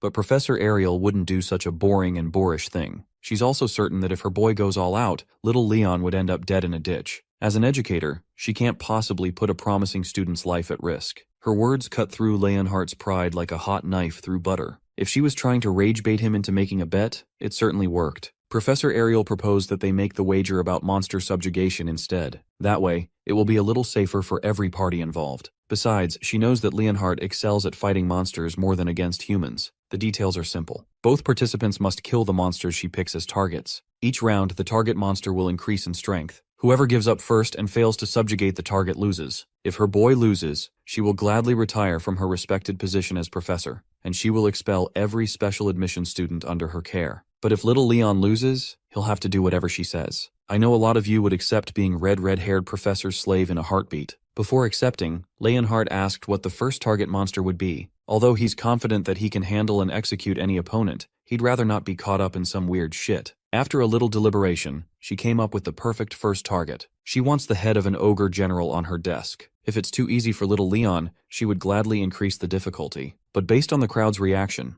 there's no need for that. While everyone was calling her demands over the top, Gray was trying to figure out why she would pick an ogre general, specifically, a monster he had already slain. Leon, on the other hand, banged his fist on the podium. He vehemently argued that an ogre general is not a monster that someone can subjugate on a solo run. Seeing Blondie protest, she lowered the difficulty and set the time frame for the whole year. Little Leon still refused to play along. He argued that if someone could single-handedly kill a disaster-level monster with just a year of training, people wouldn't suffer. If they are to go through with this absurd bet, this pussy demanded a more realistic target. Then, he got it through his head that this clever woman deliberately chose a monster no one can defeat, so they can end the bet without a clear winner. Since he kept on bitching, Professor Ariel relented and added one more stipulation to the bet. If it results in a draw, little Leon wins. In other words, if her boy fails to defeat the ogre general within a year, she will gladly step down and expel all her special students. With all the stipulations to give Leon as much advantage as possible, he will look like a pussy if he still refuses. Knockoff Lloyd Forger has to realize that he's being played here, and the outcome is already decided. But he was swept by the professor's manipulation, forced to accept a seemingly airtight wager. For the record, he asked if a weakened or injured General Ogre would count. It goes without saying that the monster has to be in its natural fighting form. To seal the deal, the eye under the professor's monocle glowed as her magic formed a contract. Every detail has been listed and imprinted in the magic contract. All little Leon has to do is sign it if he's ready. With the entire faculty and every other freshman as witnesses, he willingly signed his name on the arcane document. After finalizing the deal, he hesitantly asked if the kid admitted through the back door could seriously win. Professor Ariel didn't bother giving him a straight answer. The other professors just watched in their seats, seemingly used to the old red-haired raccoon's shenanigans. They all see her as a mage well past her prime, bored and just doing random stuff for shits and giggles. In his seat, Gray sighed in defeat as the bet to determine his future was officialized out of his control. He also noticed that she deliberately worded the stipulations to include the ogre general he killed in the time frame. This bet was a done deal the moment it began. Professor Ariel played Leon and everyone else, and Gray was the only one who saw it. She sure plays dirty, but having someone like that on your corner is a massive boon. After the bet fiasco, the entrance ceremony concluded, and the rookies were funneled into their first lecture, The Basics of Magic. The professor in charge of the class acknowledged that it's a bit surprising to start a lecture on the very first day of classes. He wanted his students to get used to this pace. In this academy, they cannot afford to waste a single day. Today, they will start with the most basic of basics, the simple utilization of magic. Within a human's body lies an invisible energy called ether. One can manipulate the magic circuits in the body and tap into untold amounts of power. Gray was initially afraid that he wouldn't be able to keep up with the classes, but this first lecture looked manageable. He already heard the same explanations back at the subjugation boot camp. Nevertheless, he was unlucky with his class assignment. Out of all the introductory classes in magic, he ended up in the same class as Leonhard Apius. If people find out that he's the hated Divine Eyes special admission student, he can kiss his peace goodbye. While he was lost in thought, the professor noticed and singled him out for looking bored by the lecture. The professor felt offended that a rookie was already looking away less than 5 minutes into his introductory course. Gray immediately apologized for his wandering gaze. Still, he found it weird that the professor singled him out even though he was all the way at the very back of the lecture hall. The professor escalated the situation and demanded a demonstration from the distracted student. If he looks bored in an introductory class, that must mean he can use basic magic, right? Gray wasn't easy to bully. Respectfully, he insisted that he specializes in swordsmanship.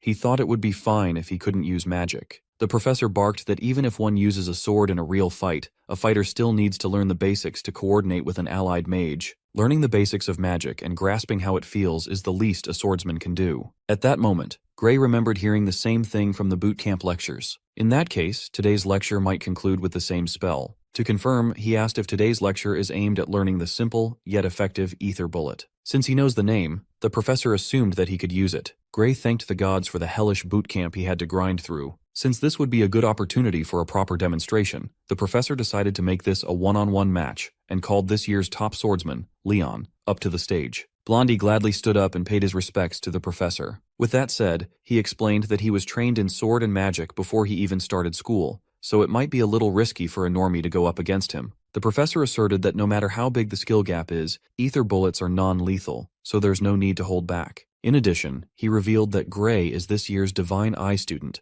knowing how much Leon despises the nameless backdoor student. Every student in the lecture hall turned to Gray, committing his face to their memories. This was a setup from the very start. He couldn't even get through the day without being doxxed by a freaking professor. That old fart deliberately revealed his identity with nefarious intent. Hearing that he has a chance to shoot a literal bullet through the guy he hates, Leon readily accepted to show a backdoor baby the ropes. This is an opportunity to show an unqualified outsider what kind of place World Union Academy really is. With his veins popping out in rage, he demanded that Gray step the fuck down. This is not how our boy's first day was supposed to go. In the stage, they stood opposite each other while the shit-stirrer professor explained the rules. He will give a signal, and both parties will shoot ether bullets at their opponent. Gray only spent a few days learning basic magic at the boot camp. Sure, the professor said that the bullets are not lethal, but that doesn't mean they would not hurt. As soon as the go signal was given, Leonhardt gathered a hefty amount of ether in his hands, determined to show the difference in strength between a real and fake student. Pushed to the corner and forced to protect himself, Gray also gathered and manipulated his ether. Throwing his prior knowledge into one desperate attempt, the whole lecture hall fell silent when they laid eyes upon a massive black hole threatening to swallow a teeny little bullet.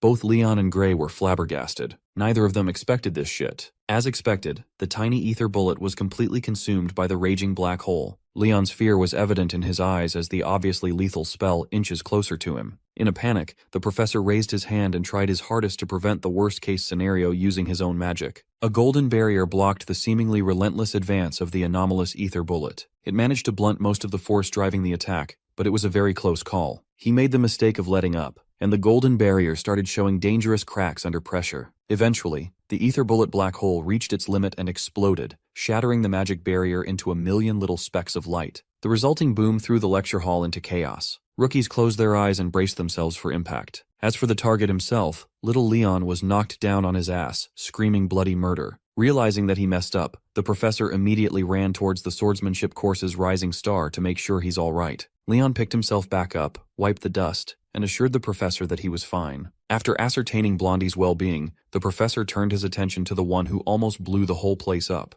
Had the barrier failed to dampen the impact, that abnormal ether bullet could have killed Leon and injured many. Even amongst veteran magic professors, no one could cast an ether bullet that strong in the academy. He desperately wanted to know what the young man did to produce such a destructive output. Gray himself was confused. What he just unleashed was definitely on another level compared to the feeble beam that his opponent threw. Could the spell he learned as part of the subjugation squad differ from the one that they teach at the academy? He asked the professor if he had messed up in any way, but the geezer was fairly certain that what he shot was definitely an ether bullet. The only glaring difference was the quality of the spell. What Gray just used to juice up the spell was not normal ether. That size and power can only be achieved through the use of supercompressed ether. None of the rookies has heard, let alone understood, the term. Supercompressed ether is something that even experienced professors have trouble producing and studying, yet this controversial student casually used it to reform a basic spell. No one in this academy can replicate that. Now the students are starting to feel respect and a bit of fear for the guy who has been admitted through the divine eye. They also protested that Gray should have been enrolled in the magic course instead. As far as he remembers, all spells learned by the subjugation squad were precisely like the one he just used.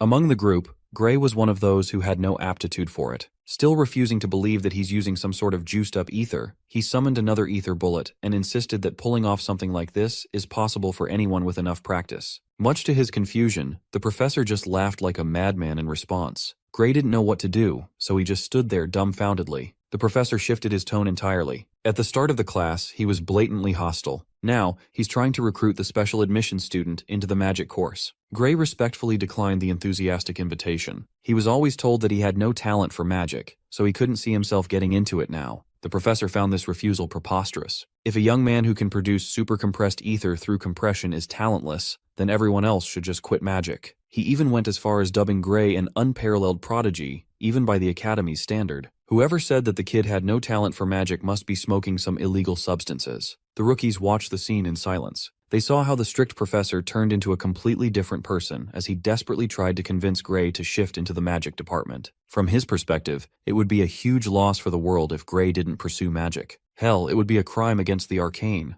With all the glazing coming his way, all the young man could do was laugh at the absurdity. Then he remembered hearing the term ether compression technique once before. It was just another clear day at the boot camp, and one of the heroes was conducting a lecture. She chronicled how, in the past, people didn't know OD, also known as life force, existed. Due to that gap in knowledge, it was very difficult to cast proper magic. One must continuously compress ether within the body to achieve the desired effect through a spell. This primitive method only gathers a tiny bit of OD. Miss Lecturer, Bella Albright, the great sage and the strongest mage of the future, found the way they practiced magic just a decade ago laughable. Gray asked the professor if he had ever heard of OD. The question stumped the old man. He was not familiar with the term at all. Judging by that reaction, it sounds like the world still hasn't discovered this revolutionary magic concept at this point in time. If that's the case, then the basic stuff Gray learned in the subjugation squad can be considered knowledge from the future. He finally realized that he must be careful not to leak this type of information. For one last time, he refused the incessant offer to transfer to a different course. His true love is the sword, so he would have to pass. The professor sighed in defeat and helplessly accepted the young man's decision to stick with blades. But he also left Gray an open-door invitation to shift apartments whenever he feels like it. Feeling a headache coming on, the young man awkwardly thanked the animated geezer for the generous offer. After that demonstration, both participants were asked to go back to their seats. The professor promised to never chide Gray anymore during class. In fact, he wouldn't mind if the kid left if he ever got bored.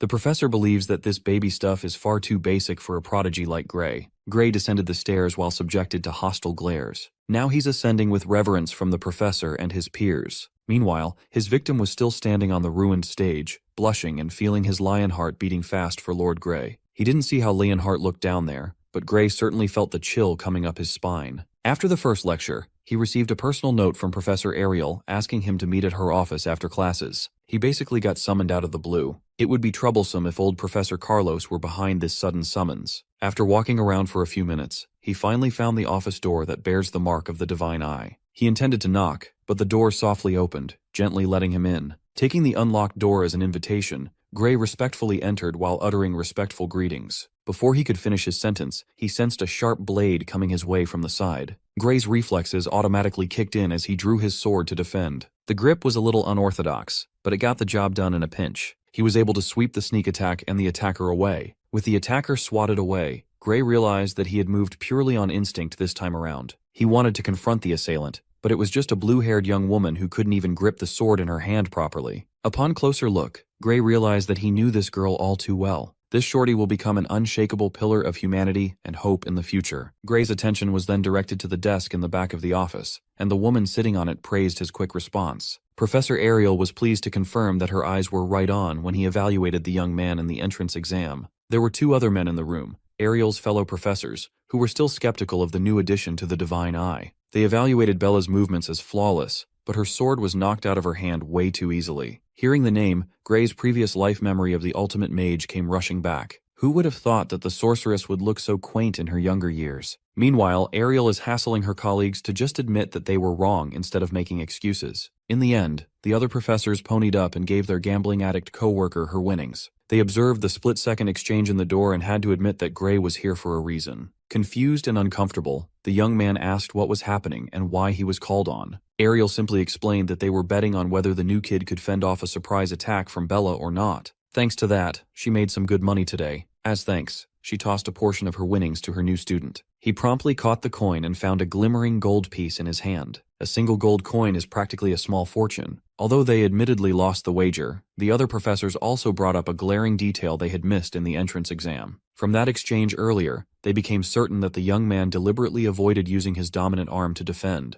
It was almost as if he was trying to protect an immobile arm. The most likely explanation for that quirk would be an injury. But rather than an apparent physical injury to the muscles that any professor would see through, this kid is suffering from a deeper kind of wound. A simple injury would not cause someone to tense up in such an unfamiliarly hostile ambush. Gray was surprised that the professors had deduced so many details correctly just by watching him draw his blade to defend. Well, they are educators in the most prestigious educational institution for a reason. Though they were slower to notice compared to Ariel, they still inferred a clear picture. With that being said, Ariel shooed her co-workers away now that she had their money. They missed out on a rare find and she won't give Gray up. For now, the professors would gladly admit that the kid has potential. But if that wound doesn't heal and continues to fester, Gray will remain as the guy who failed to meet the Academy's standard, but was accepted anyway. He did not like the threatening cut of that professor's tongue at all. When the skeptical professors vacated the office, only Ariel and her students remained inside. With the nuisances out of the way, it's time to start the real agenda of this summons. She called him today to discuss the topic of magic. After serving some aromatic tea, Professor Ariel reiterated what she heard happened in Professor Carlos's class. She found out from the man himself. That persistent idiot stormed into her office, demanding the new kid's transfer to the magic course. She obviously declined such a ridiculous request. In her scrutinizing eyes, Gray would become a much scarier beast, wielding a sword rather than magic. Upon removing her monocle to elaborate on what she meant by that, Gray was stunned. Professor Ariel doesn't see signs of a genius in magic compression at all. He doesn't even show signs of having practiced magic on a deeper level. Gray felt a little unsettled after getting scanned and read like an open book with that bizarre eye. Seeing as lying would be utterly useless in this situation, Gray admitted that all of what she speculated was correct. Curious, she gently asked if he would be willing to share the trick used to conjure that black hole ether bullet. She promised complete discretion and a reward in exchange for that valuable info. She really wanted to know about this promising concept for Bella's sake. While sipping on tea, Gray's tongue almost slipped and called the young Bella by her future title. Professor Ariel called the young woman a pure genius when it comes to magic theory,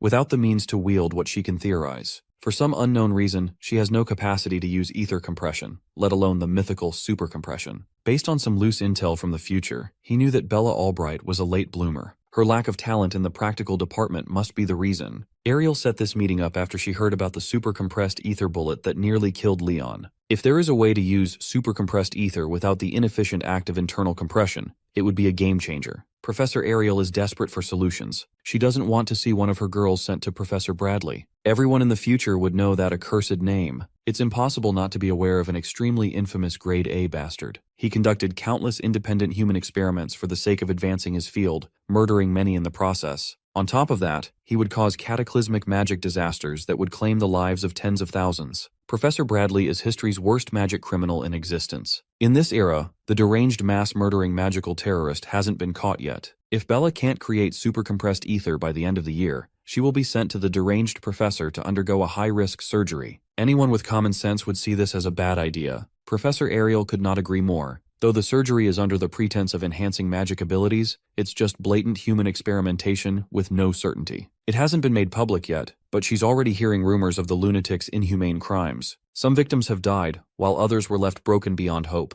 Bella chimed in that although it's dangerous and scary, she will be expelled by the end of the year if she doesn't produce any results. In all honesty, Professor Ariel would rather have her girl quit magic in the academy for good than have that perv mess with Bella's body. Gray quietly deliberated. He possesses magic theories that do not exist yet. If he shares something so drastic, the course of history will completely veer off track. He watched young Bella clenching her fists in frustration and fear. Gray remembered his last moments facing the Liquidator. That frustration, fear, and hopelessness are way too familiar. He was just cannon fodder trained to fall in one shot. A helpless spectator while the heroes who were supposed to save the world were sliced apart like fresh meat. Knowing the future waiting for him if he doesn't make some moves, why would he not want to change the course of history? That hellhole people call the future is much better off changed. By the time his tea was finished, he had agreed to try to teach Bella as best as he could. She will be using supercompressed ether in no time. After the meeting, the three headed to the arena as the sun began to set. Gray busted out the chalkboard and tried his best to articulate what he learned from the boot camp lectures. After squeezing every bit that he could remember, he asked the girls to keep this privileged information amongst themselves. Information leaks won't be a problem since the professor drafted a magic contract beforehand. Those who break the contract shall die. After giving them the rundown, Gray asked what they thought about the theory. Just learning about the concept of OD alone was enough to blow Professor Ariel's mind, but the knowledge of magic he revealed is even more absurd.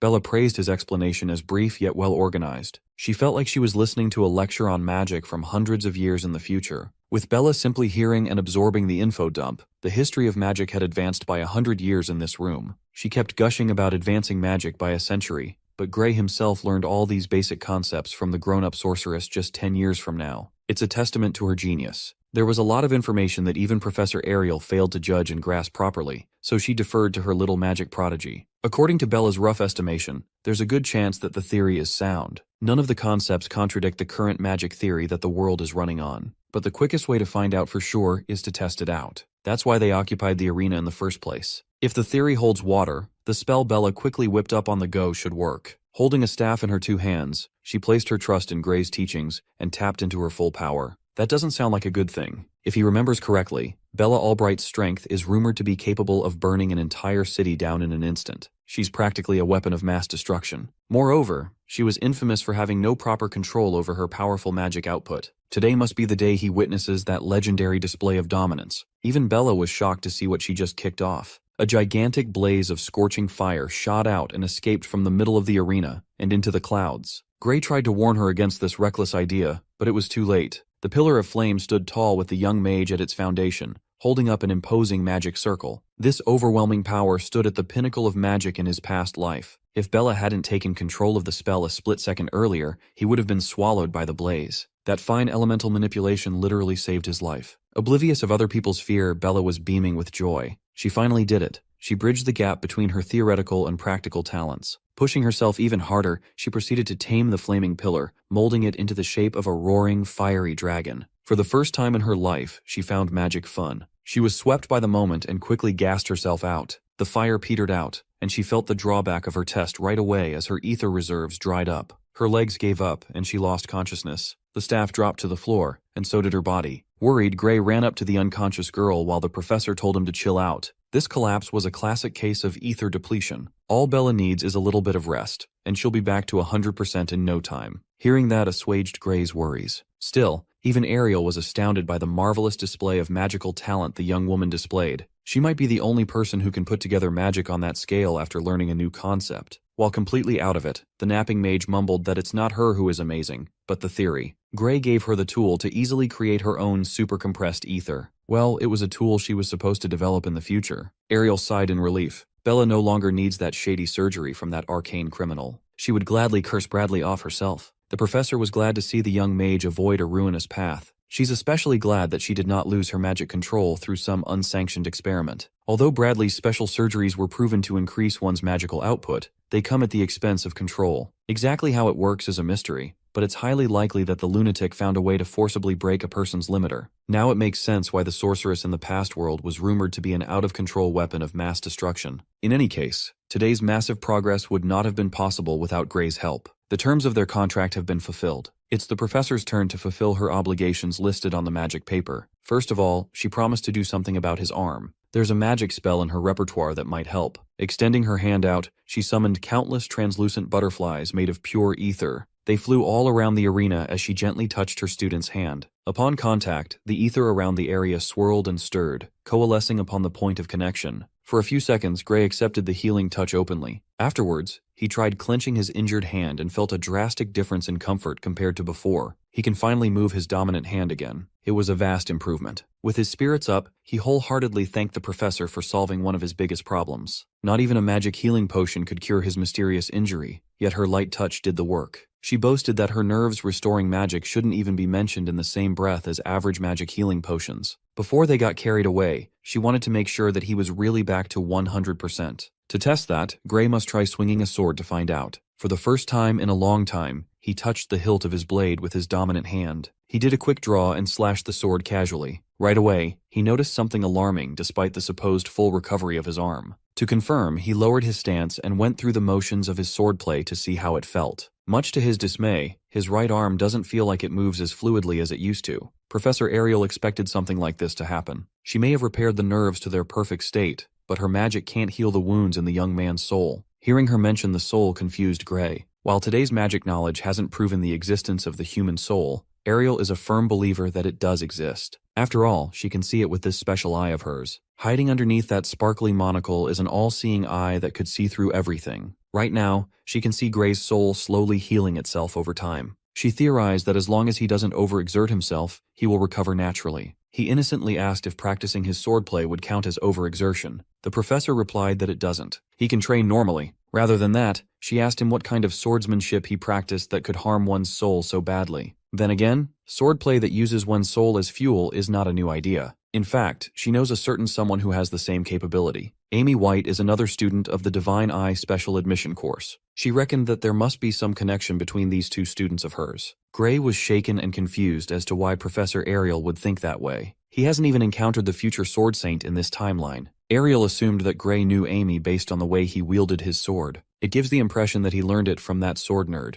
On second thought, the professor did notice some slight differences. It felt like the person he learned swordplay from was a far more skilled version of little Amy. She estimates that in a few years, Amy will be just as skilled as whoever Gray's master was. Her deduction ability is way too scary. Her eye can see the fine details, and she can interpret them expertly. Gray asserted that he learned to wield a sword at his hometown dojo, which is technically not a lie. For now, he needs to change the topic or risk spilling his secrets. Back to the subject of damaged souls and swordsmanship. Ordinary techniques cannot possibly connect these two intangible concepts. To begin with, she's well aware that Gray has some secret move that can defeat an ogre general, an ogre army, and everything around with one slash. She already did her homework. Thanks to Gray's absurd accomplishment, the bet she proposed with little Leon at the entrance ceremony was a free win. Ariel was shown some of the remains left at the scene and found them to be simply magnificent. Not even the most sophisticated cleaving magic could achieve that level of precision and lethality. That mysterious power within Gray, whatever it is, caused the injury in his soul. She can see it with her eyes. Ariel can peer through his soul and peek at the power leaking through a chained door. Hearing her say that made him a believer. The chained door is the imagery he kept coming back to inside his mind. This is not something one can figure out by guesswork. This woman is the real deal. That being said, Ariel had seen power similar to Gray's before. While it wasn't a one-to-one copy, they had a very similar vibe. Curious, he asked if there were other people with similarly mysterious powers to his. She knows of one that fits the description, but she's not 100% sure if they are human or not. Professor Ariel called it the Liquidator, the same Liquidator who ushered in the end of the world. Based on his reaction, she could tell that the kid had heard of them one way or another. Gray's mind was reeling. Why is the Liquidator being mentioned this early in the timeline? The sultry professor didn't expect that the young man would be familiar with such an esoteric being. But then again, he knows some futuristic kind of magic theory, so it's not that big of a surprise. Gray felt a little awkward being credited with the revolutionary theory when he simply reiterated what he learned from the real genius. Curious, Ariel pressed him about how much he knows about the so-called Liquidator. In all honesty, he doesn't know much, but he's certain that the Liquidator is an extremely dangerous threat to humanity. That creature has to be stopped before he can gather more power, something that needs to be destroyed no matter the cost. Ariel found his stance a little too extreme,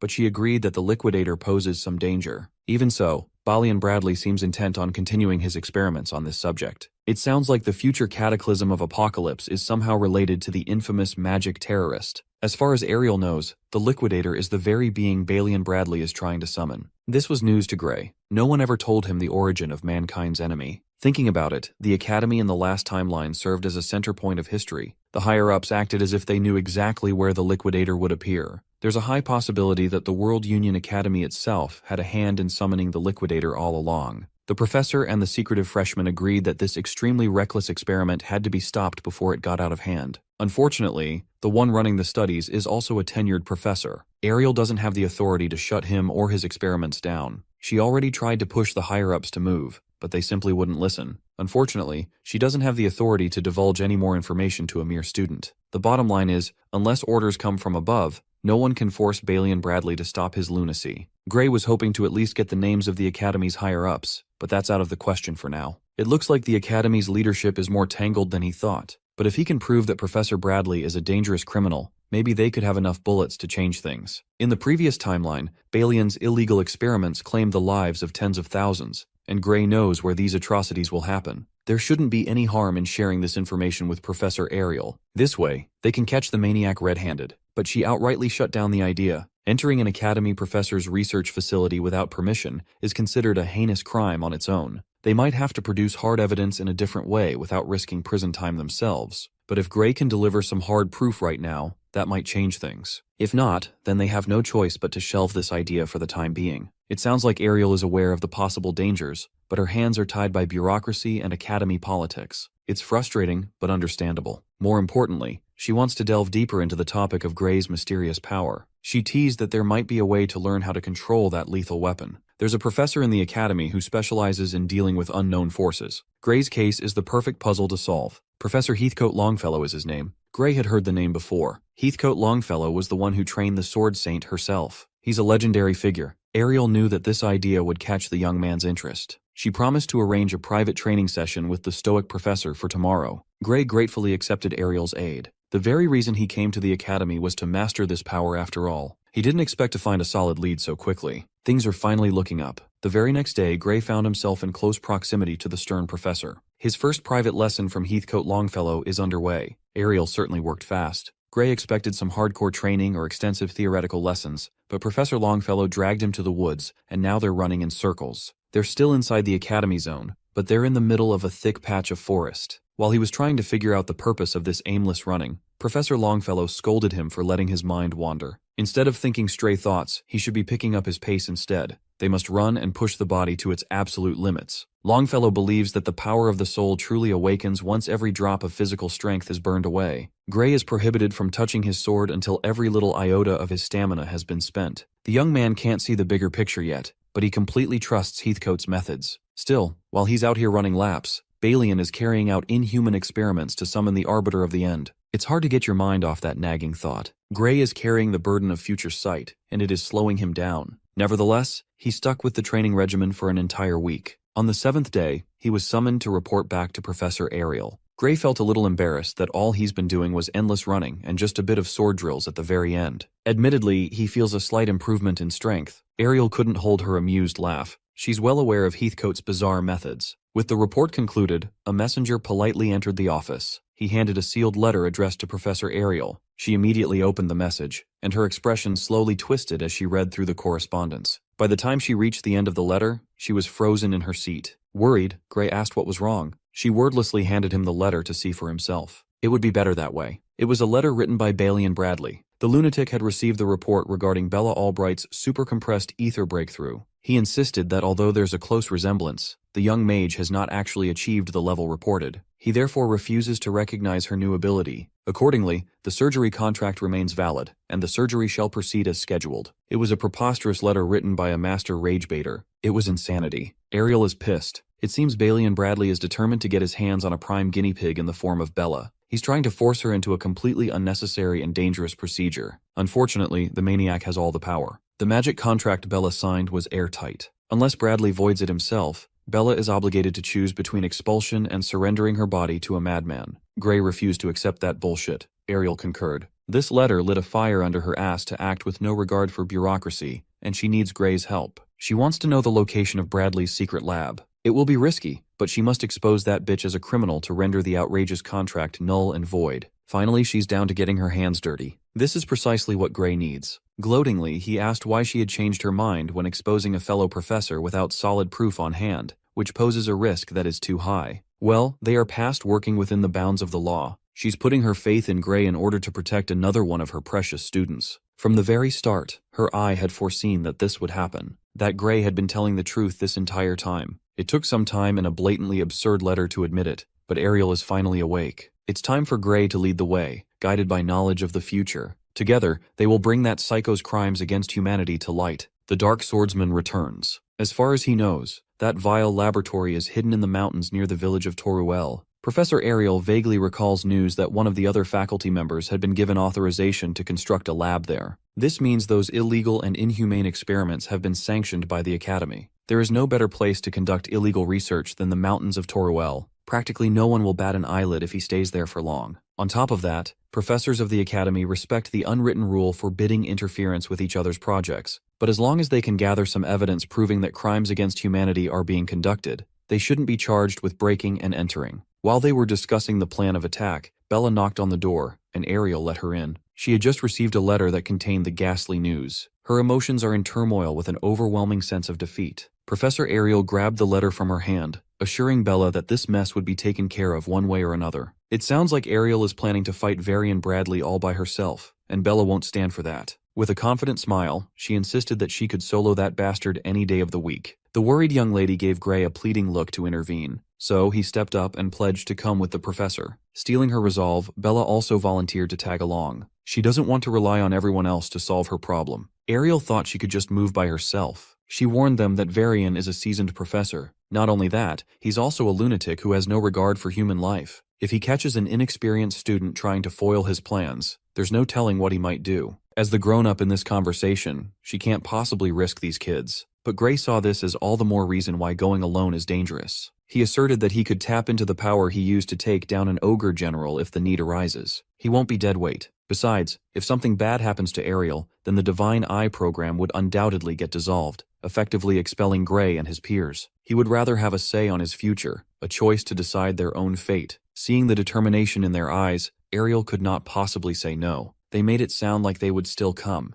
even if she forbade them to. In that case, she would agree to make this a team mission under one condition. No matter what happens, they must prioritize their own safety first and foremost. Gray and Bella readily accepted the stipulation. After wrapping up some precautionary measures, the three ventured into the haunting mounds of Toruel Mountains. Tucked inside and hidden away, Varian Bradley's sprawling private laboratory lay before their eyes. It's hard to imagine what kind of horrors are going on inside those towering walls. Once again, the primary objective of this mission is to gather evidence of criminal activity. Nothing more, nothing less. With distinct rage in his eyes, Gray confirmed that they were in the right place. On the other hand, Bella felt apprehension. She's unsure if they could really pull this off without any trouble. Professor Ariel already did her homework. Varian Bradley should be at the Magic Society's conference right now. The lab should be Varian-free. Still, there's a good chance that the main gate is riddled with all sorts of traps. Just to be safe, they should bust through the side wall and make their own entrance. Breaking into an Academy-authorized lab is already a crime anyway. There's no difference regardless of what method they use. One last time,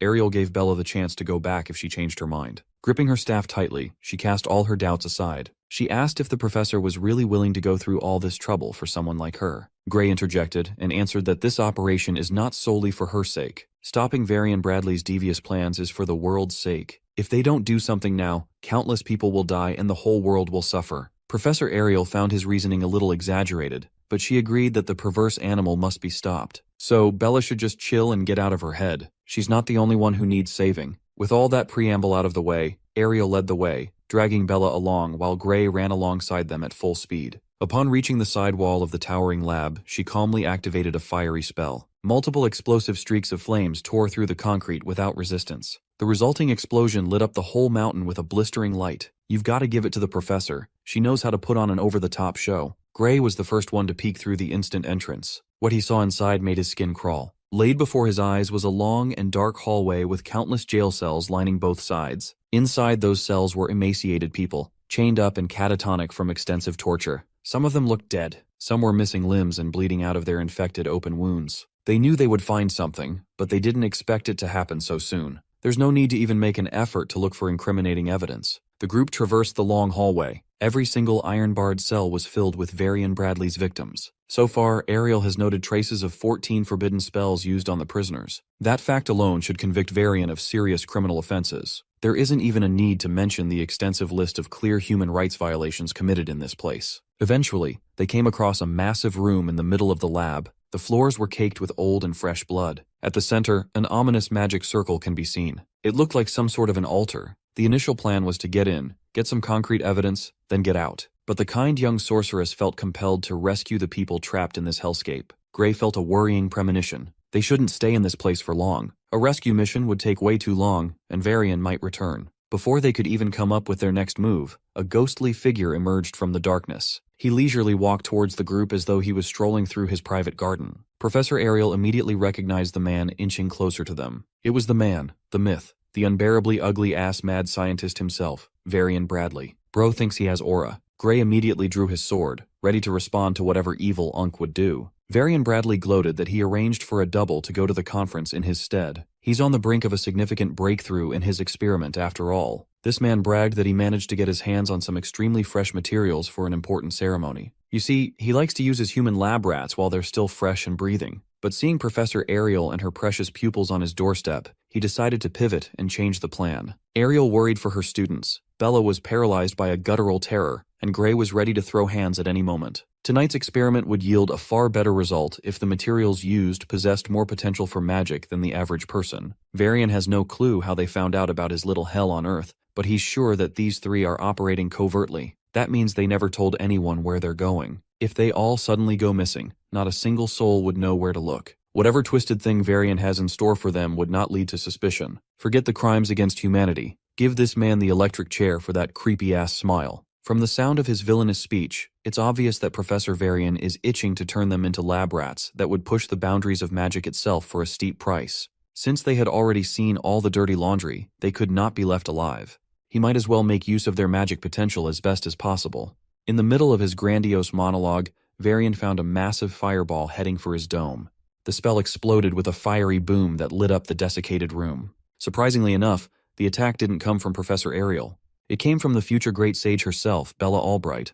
Looking at her determined expression, it seems like her initial fear is gone. Unfortunately, a sneak attack of this caliber won't do the job. Varian protected himself with a barrier in the nick of time. Even so, he praised the girl's potential and magnificent decisiveness. He attributed the discovery of such an exceptional talent to Ariel's divine eye. He had never really paid close attention to special admissions classes before.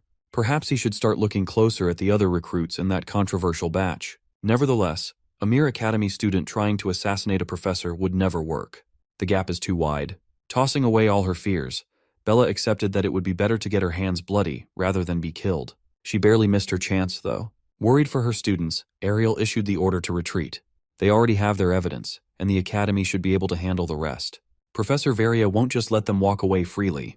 Before they could take one step away, a burning black energy shot out of the deranged professor's scepter. In retaliation, his primary target was Bella. She looked like a deer caught in headlights. Ariel had to move quickly on her feet to take the brunt of the attack with her radiant barrier. With utmost focus, she strengthened the barrier while the dark energy persisted. Varian haughtily explained that defensive magic is pointless for this gluttony flame, which is one of the prized fruits of his extensive research. The spell conjures a flame so ravenous that it burns and devours defensive magic, turning it into fuel. In theory, it's a perfect spell that cannot be blocked. Its only downside was the required use of some rare biological material to cast. As Varian explained, Ariel's barrier was quickly torn apart and consumed, making the gluttony flame bigger and wilder. She tried to salvage the situation by getting her divine eye involved. Tapping into that mysterious power bought her enough time to put up another barrier. When the first layer finally gave in, the second layer took the brunt of the supercharged forbidden magic. As expected, Ariel's second barrier was also corroded and absorbed by the flame in a matter of seconds. Fearing the worst, she tossed a spell memory pouch to Bella and Gray. She reckoned that if Heathcote sees the pouch, that man will know what to do. Instead of taking the evidence and running, Bella put up a barrier of her own instead. Ariel started panicking. She already accepted that this might be the end of the line for her, but it doesn't have to be for her students. Even so, Bella wasn't into the idea of ditching her professor in the middle of battle when she still had some gas left in the tank. Ariel brought up the promise they made before this mission. They all agreed that if something goes wrong, survival must be prioritized. Varian's magic is clearly unnatural. All Ariel can do is buy time with her quickly degrading defensive spells. While arguing with her student, that defensive spell finally broke apart. She felt the rebound of her spell breaking, and Bella quickly picked up the slack. Her translucent barrier matched Gluttony Flame's power impressively. Bella analyzed Varian's attack and figured that it's not that strong by itself. It just needs a slightly different kind of defense magic to counteract. Seeing his flame stop in its tracks, Varian almost crashed out. The counter-magic theory for this spell is known to only a select few, so how could a mere student figure it out? Bella nonchalantly answered that someone special had recently taught her some new theory. With it, every spell had become way easier to decipher. From the brink of crashing out, Varian went full-on psycho. He thinks someone from his inner circle betrayed him and demanded to know the name of the traitor. Teasing him with the most innocent expression, kept the identity of her mentor a secret. The man who opened up the world of magic to her is a mere student from the swordsmanship course.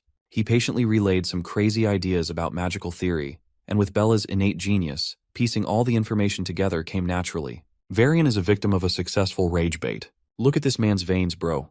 They're about to pop.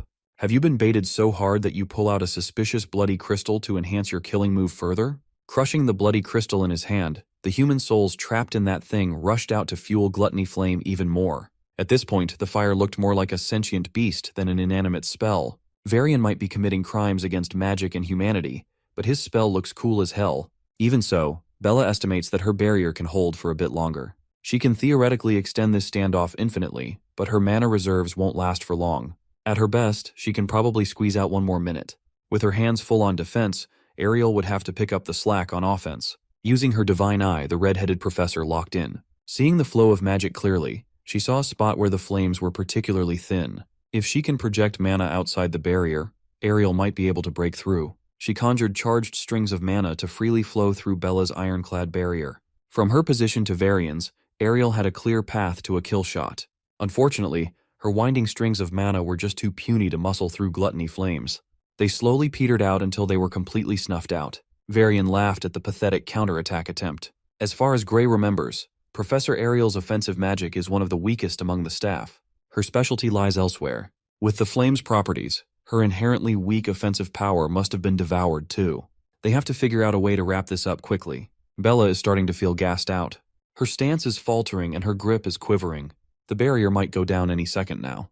This is precisely why Ariel tried to get her students to run to safety earlier.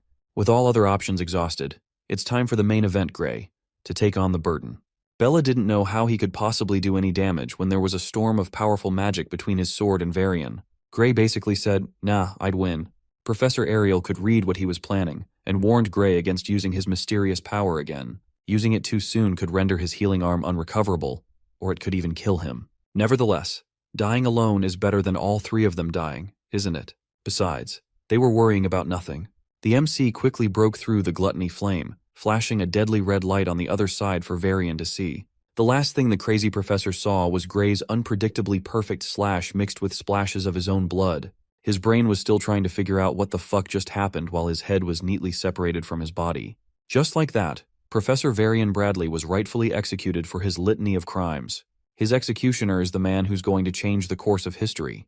Gray Lee cut that villain's head smooth off. Unaware that her teammate was built like that, Bella Albright was stunned. Silence permeated the area until Varian's head and body hit the floor, dirtying the ground with his vile blood. This is Professor Ariel's first time seeing the real technique that originally piqued her curiosity, and it surpassed all her expectations. She knew it would be a powerful attack, but the extent of damage and lethality it produced was just staggering for a freshman. Suddenly, bits and pieces of the ceiling started raining down from above. Gray went a little overboard with the power output and damaged the structure of the spooky laboratory. While the building slowly collapsed, the batty professor stepped in to comfort her students. Without as much as lifting her fingers, she suspended the falling debris right before it hit the floor. She sighed in relief, praising Gray's monstrous attack. Glazing aside, Ariel asked for an immediate status check on Gray's body. Rapidly losing grip strength, he dropped his sword. His dominant hand shivered in dull agony. It has gone numb from withstanding the backlash. Nevertheless, the damage wasn't as severe as he expected. After a few moments, he picked his sword back up and felt fine moving. Ariel attributed this welcome change to the results of his hardcore training. If he were still the same village kid who lacked fundamentals, he would have undoubtedly fainted for days and woken up to noodle arms. Now it only leaves him with some pain. It's quite a massive improvement. Heathcote worked him to the bone, but the training is really showing its fruits. Ariel's divine eye was glued to her student. She's trying to make sure that they don't overlook any lingering damages. While she is grateful for how Gray performed in clutch time, she also feels sorry for being so powerless. She was supposed to protect her pupils but ended up relying on Gray at the end of the day. Gray assured her that no one is to blame. Besides, he was the one who insisted on this mission to stop Varian in the first place. Still, Professor Ariel emphatically lectured him about the consequences of using an unknown power. She advised restricting its usage for a while. By her estimation, abusing this overpowered technique without knowing the full extent of its effects can cause irreversible damage. Gray felt the weight of concern behind her advice and promised to observe caution. After snapping out of her stunned silence, Bella timidly asked Gray if what he just showed was some kind of unknown magic. She did not sense any ether at all. Being a mage, this oddity is breaking her reality. Actually, trying to explain how such a high power output is possible with magic is just impossible at this point in time. In order to save Gray from the hassle of explaining himself, Professor Ariel asserted that probing further into this matter is forbidden. She doesn't want Bella to mention a word about what she saw here either. She was just asking out of curiosity, but this is a gravely serious matter. Although it would be against her will, Professor Ariel wouldn't hesitate to erase Bella's memories if it meant protecting Gray's secret. Variel. Realizing how serious she was, Bella proposed the formation of a magic contract for everyone's peace of mind. Ariel took care of the paperwork, magically summoning the arcane binding agreement. Bella signed the magic paper without hesitation. With Varian Bradley out of the picture, the trio is free to plan their next move. Though Gray wanted to investigate the various inhumane experiments as soon as possible, he believed that helping the human lab rats should come first. From the looks of it, every single one of them had been knocked out by sleep magic. They should not be in any immediate danger, but taking them to the Academy's medical facilities is the smart move just to be safe. For what Ariel lacks in combat power, she makes up for it with her array of utility spells. The inhumane prison lit up with a golden hue as each prisoner was encased in a protective capsule. This protective membrane should keep them safe from most external harm for now. With the prisoners safe and shielded, the trio should be able to investigate further inside. Now that they could roam more freely, Ariel was once again surprised by the scale of this criminal operation.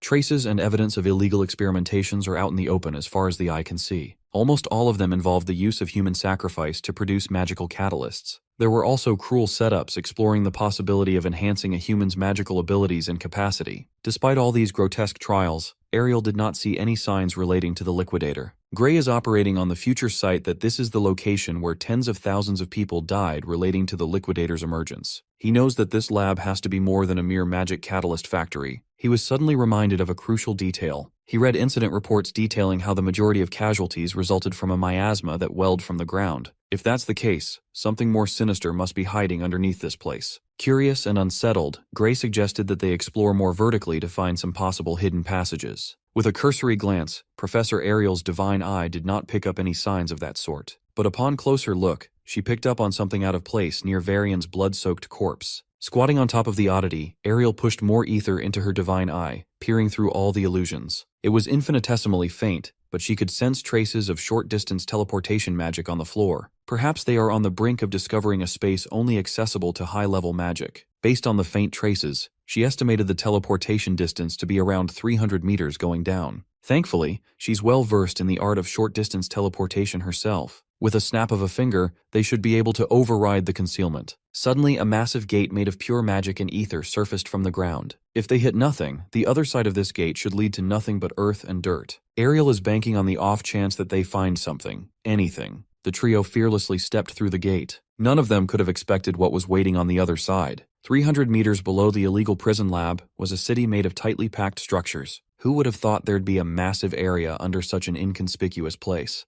Being particularly sensitive to magic, Bella pointed at one particular building. She could feel a tremendous ether output coming out of it. Situated in the middle of the bizarre white city, a modest-sized dome clear from nearby obstructions stood tall. Focusing her divine eye on the dome, Professor Ariel picked up a sign of not just ether, but also a completely different kind of power, leaking out. It's far greater than anything she had ever seen. Gray had a feeling that they had finally found what they were looking for. Dripping out of the dome were residues of the liquidator's power. Bracing themselves, the trio walked up the stairs leading to the dome. When they entered the structure, they found a door adorned with an ominous insignia and a platform surrounded by vials filled with purple goop. The foreign power was definitely emanating from the door encircled by the vials. Professor Ariel investigated the door's surface area and extended her senses. Unfortunately, there are no signs of the liquidator's presence. Meanwhile, Bella was a nervous wreck, unsure whether they should even be messing with this cultish display. Ariel assured her that the door itself is safe. It doesn't hold any power. If anything, it's just a benign symbol for the ritual. The thing they should be careful about is the magic rigs placed at the tip of the 8-pointed star. Confidently tapping into that forbidden power, Professor Ariel spurred the formation's activation. Gray panicked for a moment. One wrong move, and they might accidentally summon the liquidator or something. Bella voted to just shut this thing down before they messed up and put themselves in danger. Ariel was unbothered. She just implored her students to stay put. Her prediction tells her that this setup won't actually summon a world-ending threat. Once the power from the rig filled the door, it started showing spatial cracks all over its surface. Gray and Bella wanted to pull their professor out of the formation, but ultimately chose to trust her judgment. The magic rigs glowed even brighter, making the spatial cracks bigger. A few moments later, the mechanism attached to the rigs slowed down the ether infusion. Just as Ariel expected, the formation wasn't meant to summon the liquidator. It was built to punch a tiny gap towards a different place of existence. Once the hole is big enough, it funnels the leaking power, turning it into pure crystal. At the core of crystallization is a seed most likely made of countless human sacrifices. According to her estimation, the pre-existing essence in the room is made up of about 10 souls. The molding process might have taken more sacrifices than that exponentially. The majority of the drugged-up prisoners they saw upstairs must have been slated to be raw materials for this twisted process. Curious and disturbed, Bella asked why Varian and his cohort would go so far just to gather an alternative power source. What were they planning to do with it? Well, they already saw the power augmented by human souls. That black flame Varian used in the fight was most likely a product of this setup. The crystal Varian held in his hand is basically a finished product. That catalyst can be used outside of just offensive spells. If they manage to mass-produce these appalling crystals, they could practically power anything needed for their nefarious plans. After getting a glimpse of the formation's true purpose, the cracks on the door slowly disappeared. At this point in time, Varian likely wasn't trying to call the liquidator. Whether he didn't try or just couldn't is still unknown. Punching a tiny hole to a different dimension already pushed the space-opening magic rigs to their limit. Maybe Varian and his fellow sickos haven't managed to unlock their full potential yet. Nevertheless, the apparatus must be insanely valuable. A high-output spatial warp magic with such precision is bound to be worth an ungodly amount of wealth. Ariel estimated that making just one of the 8 magic rigs would cost an entire nation's budget. Only one organization in the world has that kind of clout and cash. Bella immediately thought of the Disgar Empire, but Professor Ariel was thinking of a different group. The Disgar Empire might be the world's biggest country, but it probably doesn't have the magical research resources to build these rigs. There is only one organization whose magical research dwarfs even the Empire's. The one and only World Union Academy. That's right,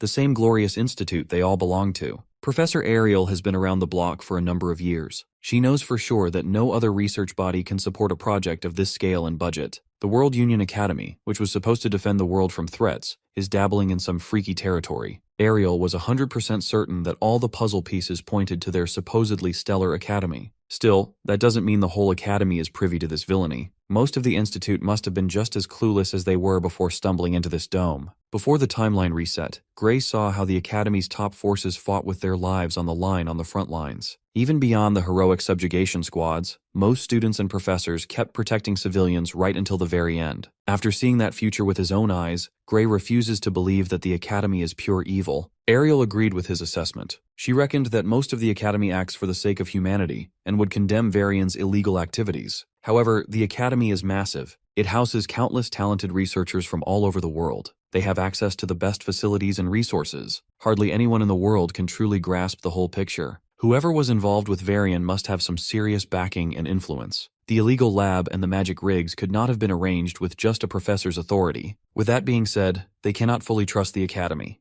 Ariel has been watching the intricacies of the prestigious institute from the inside for decades. She had learned long ago that it's not an organization to be trusted blindly. Most of the people inside must actually think they are doing what's best for the masses. Hell, even the ones behind this deplorable crime against humanity probably deluded themselves into thinking that they are acting for the greater good. The truth is buried in the dark, and they have barely scratched the surface. Unfortunately, finding the mastermind would be practically impossible at the moment. Ariel swept the area and found no communication devices inside the dome. Not even the Maker's magic residue is left in the rigs. They were in pristine condition. The cover-up is as thorough as it can be. Suddenly, the whole formation self-destructed. A series of deliberately placed explosives went off in unison, destroying the dome from the inside. Ariel remained unbothered as she calmly assessed the evidence-erasing mechanisms. Since the whole place didn't blow up the moment Varian died, this sequence must have been designed to lure the ones snooping around to take them out in one fell swoop. Bella urged the professor to stop hypothesizing and to get them out of this place instead. Once again, Ariel demonstrated that someone of her caliber wouldn't fall for such cheap tricks. She might be a bit useless in a straightforward combat, but she's peerless when it comes to survival. As bits and pieces of the dome's ceiling fell, Ariel conjured a golden magic circle. She strongly advised her pupils to stay inside her spell, encompassing the magic rigs. With perfect precision, she covered everything and everyone that needed protection. When the targets were locked, she pulled the trigger and teleported them out of harm's way. The professor, Gray, Bella, the magic rigs, and the unconscious prisoners reappeared right outside Varian's sinister laboratory. Although some of them suffered permanent damage, every surviving human lab rat made it out alive. Bella could finally breathe a sigh of relief. Even Gray was on edge. That last bit was way too close for comfort. Given that she had to move more baggage than expected,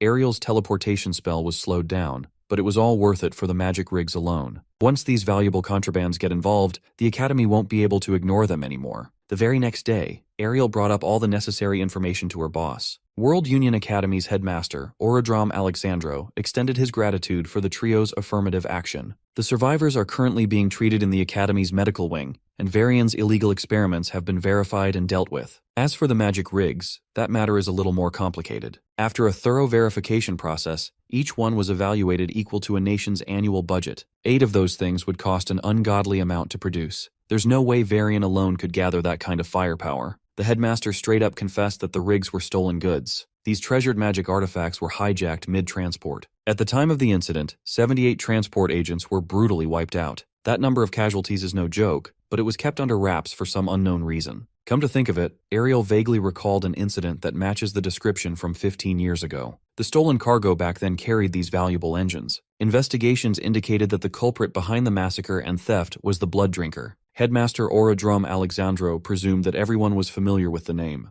It's the world's biggest crime organization after all. They are parasites that cannot be killed. They always reform no matter how many times they are crushed. Bella made it her business to learn everything about this syndicate because they were the ones who murdered her parents. Blood Drinkers' ability to resurface no matter how many times they're exterminated makes them a persistent scourge. No one knows where they hide or who's on the lead. Some say over 70% of all crime-related deaths can be traced back to them one way or another. It would not be unreasonable to assume that some of their assets have already infiltrated the Academy, and there's no way to identify them. Even if there was a way, the Academy would not act on it. Hearing this absurdity straight from the headmaster's mouth infuriated Gray. Ariel resigned that the Academy is built on a creed that allows situations like this. Anyone with talent is welcomed with open arms, no matter their race, bloodline, gender, or affiliation. As long as they could blossom into someone truly outstanding, their criminal inclinations don't matter. Bella protested that criminals should be dealt with, not nurtured. Headmaster Alexandro could not agree more. Unfortunately, the higher-ups don't share that view. He might be headmaster in name, but he's resigned to the fact that he's nothing more than an underling in the grand scheme of things. Sure, he is the face of the Academy on paper, but the authority he actually holds is borderline laughable. If Gray and Bella really want to know who's truly running things in this place, then they'd better grind and grow stronger quickly. The more power and potential they prove they have, the deeper they'll be allowed into the Academy's exclusive circles, and the more secrets will be uncovered.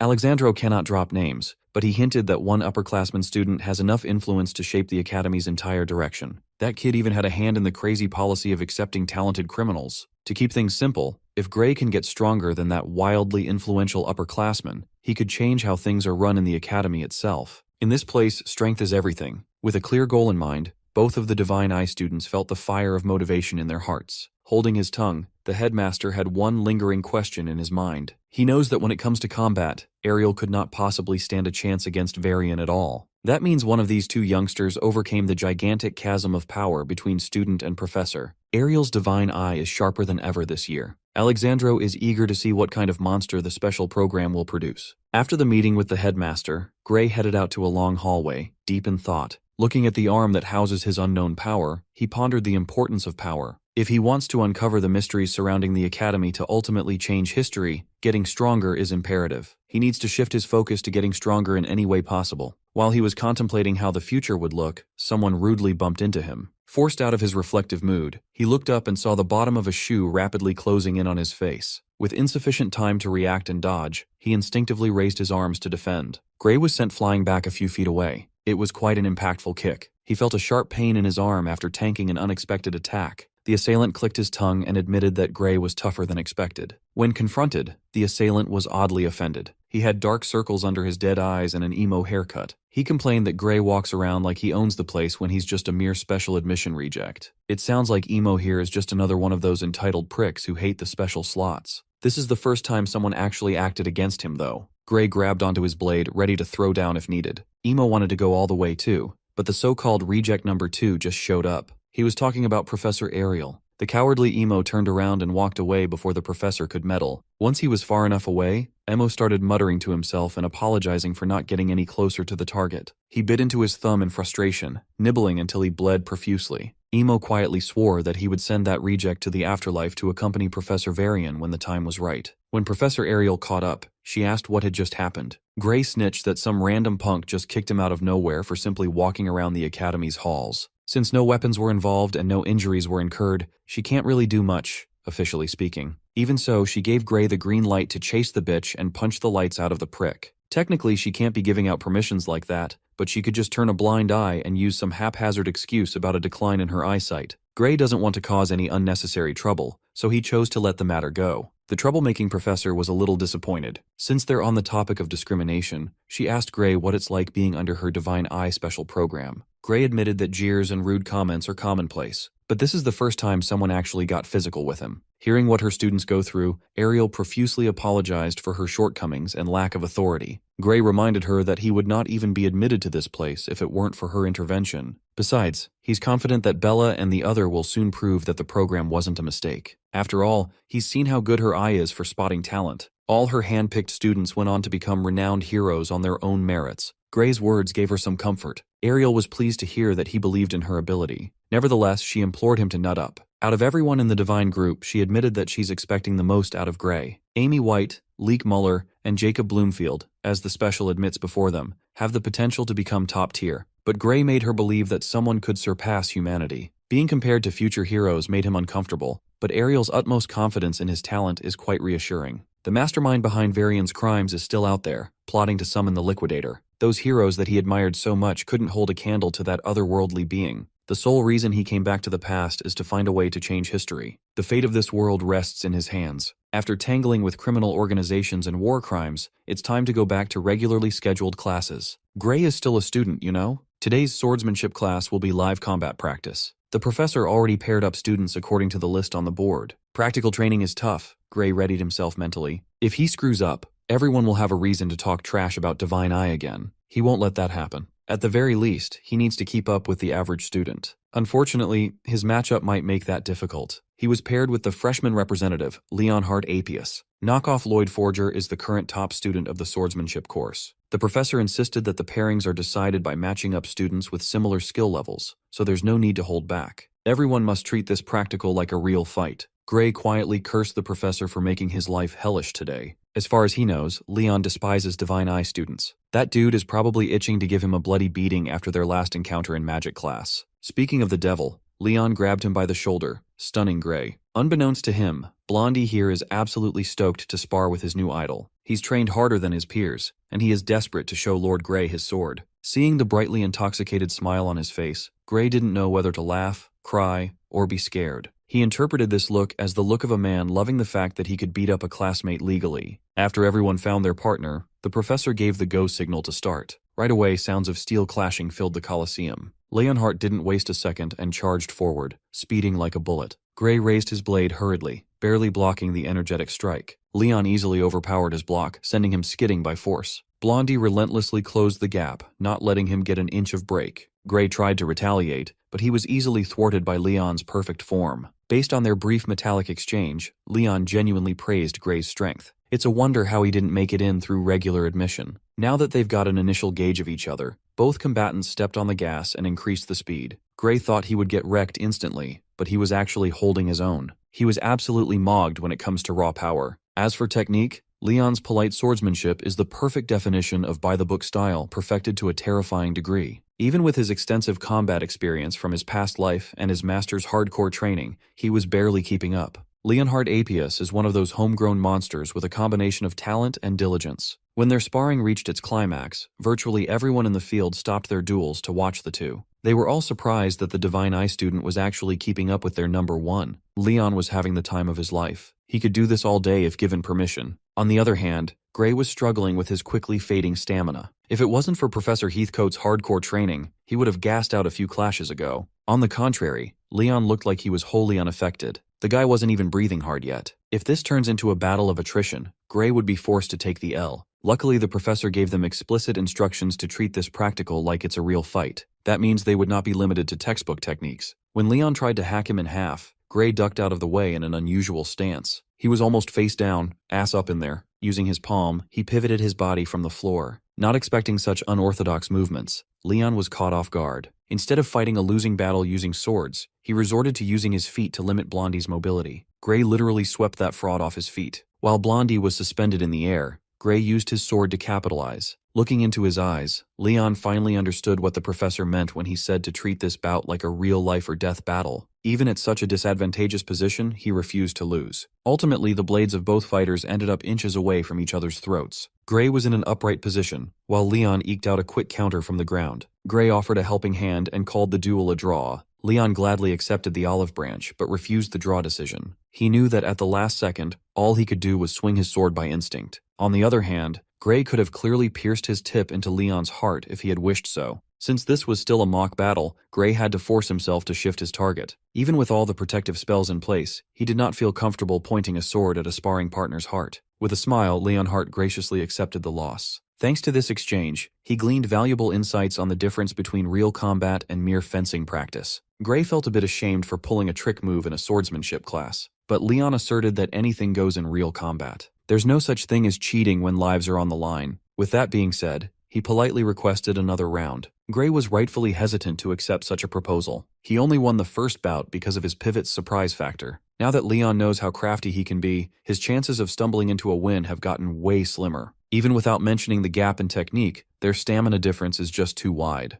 Before Gray could politely decline the enthusiastic proposal, some random NPC inserted himself into the discussion. NPC over here asserted that a sword class is meant for a showdown in technique, not trickery. In truth, he was just salty that the special admit loser was paired up with this year's top student. Gray was already getting annoyed by this dumbass yapping. Thankfully, Leon stepped in to defend Gray's qualification to fight as his only equal and told the NPC to fuck off. The professor piled on and reiterated that the pairings were decided by pairing students with similar overall strength. It just so happens that Gray is the only one who can take Leon on. If anyone wants to express dissatisfaction, challenges are welcomed. If the NPC boy can beat Gray, the professor would allow a showdown with Leon. NPC boy looked like he was about to pop a vein. He bragged that he was one of the few who beat the examiner to get into this prestigious institute. He refused to be lumped in with frauds who barely scraped by or the ones who outrightly failed. Leon scoffed at the NPC's simplistic line of thinking. It felt like he was listening and looking at the old Leonhardt. He reckoned that this would be a good chance for Gray to showcase his power that deserves all recognition. Still, he was absolutely pissed that some unnamed NPC interrupted his limited time with Lord Gray. NPC glanced behind his opponent and saw Leon gnawing his teeth in rage. For the crime of stealing time he could have spent touching tips with Gray, it took every cell in Leon's body to stop him from committing murder. Poor NPC boy doesn't know that he's only alive because he's inside the campus. Since the entitled NPC was so salty about the use of unorthodox fighting styles, Gray agreed to solely use his swordsmanship skills. He has no clue how strong the challenger is, but anyone who got into the academy through stellar entrance exam results should be quite competent. Judging based on build alone, he could tell that the dude has better stamina and strength than him. His master's crude and brutal training could not possibly beat years of practice, nourishment, and conditioning, right? First of all, Gray made sure that there were no hidden caveats for this challenge. It's just a for-fun match with no consequences. The professor nonchalantly assured him that this showdown doesn't even count, but encouraged the fighters to go all out.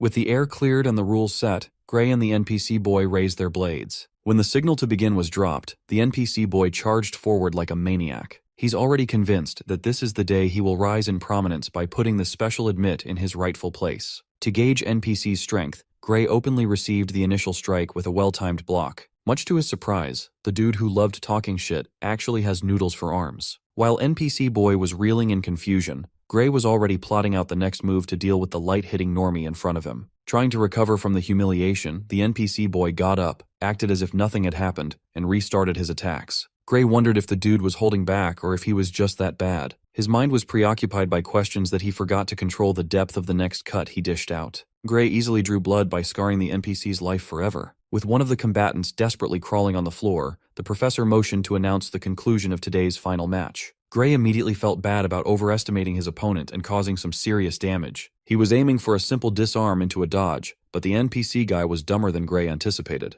Like a good boy, NPC just stood there and took that tip until he bled. With tears of humiliation flowing down his face, NPC requested a rematch right away. He strongly insisted that he just slipped up, and the first win was a mere fluke. The professor felt so bad for the guy that he allowed more rounds until he finally got the message. Once again, NPC boy lifted his blade and feet off the ground. A few minutes later, Gray hesitated to raise his sword out of pity for his poor victim. The NPC boy had been spanked, and dog-walked repeatedly so that he looked unrecognizable from the arrogant challenger earlier. With a face that only a mother could love, the professor and the students averted their gazes. The swordsmanship prof had to ask some of his students to drag the dumbass into the infirmary. With the last bit of drama out of the way, the freshman year representatives were crowned. As expected, it was Gray and Leon. The repeated beatdown from earlier prevented any and all objections. Unfamiliar with how the academy works, he asked how he was selected as some kind of representative. Leon gladly explained that the top first years must take on the second-year champion in the much-awaited inter-year battle. In recent history, the first years have a record of 0-35. It was a literal 0% win rate, a 35-year losing streak. The professor has a feeling that this year would be different, though. 3.5 decades of absolute pub stomping is just too crazy. It signifies the power gap between freshmen and second years. A single year of survival in this academy is huge. At this point, losing to the upperclassmen had become a normality. If anything, it's to be expected. If a freshman could put up a decent fight, that could already be considered an impressive feat. A win, on the other hand, would go down in the academy's history as a miracle. Being chosen as one of the two representatives should be taken as an honor. Leon and Gray must carry that responsibility on their shoulders. Since there are practically no expectations of winning, the inter-year battle doesn't sound as serious as Gray thought it would be. Still, this is a golden opportunity to prove that a Divine Eye special student can actually hang with the big dogs. In the coming days, he immersed himself in intense training. Meanwhile, under the headmaster's lead, the academy's faculty meeting broached the topic of Professor Boudra's proposal. Looking like the pot of greed, Magic Department Professor Boudra floated the idea of kicking out the Divine Eye special student, Amy White. Immediately, Ariel opposed the incredulous proposal. She was the one in charge of her students. Random pigs should not have a say. Still, Boudra yapped about how Amy White failed the third-year advancement exam. He found it unfair that she got to stay in spite of her failure. Every other student who failed was expelled. It's not fair for those who went through the proper due process. Ariel calmly reiterated what she had already explained countless times before. Amy is progressing towards becoming a world-class fighter. She suffered intense backlash and is temporarily unable to display her full power. If healthy, she would have passed that silly exam with flying colors. Boudra refused to believe in Ariel's narrative. A few other professors also refuted her statement. Anyone could paint the picture of some hidden prodigy, but without solid evidence backing up the claim,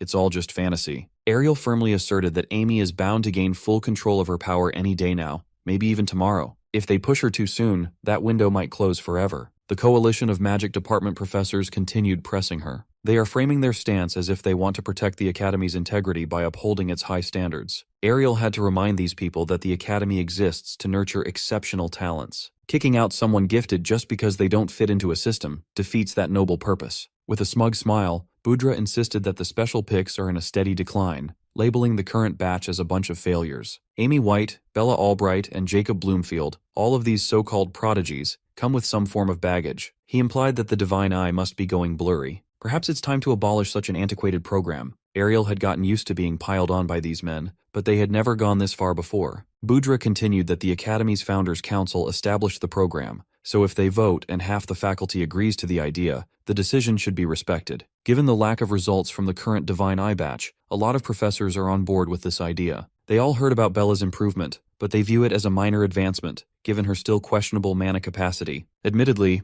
old Divine Eye students were legendary talents. The recent batch pales in comparison. Based on the sly looks being traded around the round table, it seems like this meeting was a coordinated effort to oust Professor Ariel. There are more vocal anti-Divine Eye voices than she anticipated. At this rate, they might gain enough votes to gut her program. With the ugly-ass Budra at the helm, they believe that they are championing a change in an outdated system. In truth, they just can't stomach the idea that a woman is a better judge of talent than they are. Ariel wanted so badly to defend herself and advocate for her students, but anything she says now could be twisted against her case. A loud majority already dislikes her heavily. Still, many professors care about whether a program benefits the academy or not. If she wants to fold them into her side, she needs to be as inoffensive as possible. Budra basked in the glory of making Ariel go mute and continued to lean into her with insults. They acknowledged her past achievements and suggested that she retire before she ruins her legacy any further in the same breath. Some of the hostile professors even suggested that she should just start her own school if she can't bear to let go of her precious students. Hearing such a blatantly disrespectful dig made Budra and his buddies belly laugh. Ariel endured the humiliation for the sake of buying her pupils more time. She truly believes that all they need is time and support before they can blossom into something truly special. If she could stop them from getting expelled before that happens, that would be a huge win. While they were on the topic of Divine Eye students, one of the geezers brought up Gray's name. It has been announced that the kid is being hailed as a promising freshman in the swordsmanship class. Hearing that a Divine Eye reject was picked for the inter-year battle made Budra perk up. He confidently propositioned everyone to decide on the Divine Eye program's future based on the results of this year's inter-year battle. Ariel sneakily glanced at Heathcote.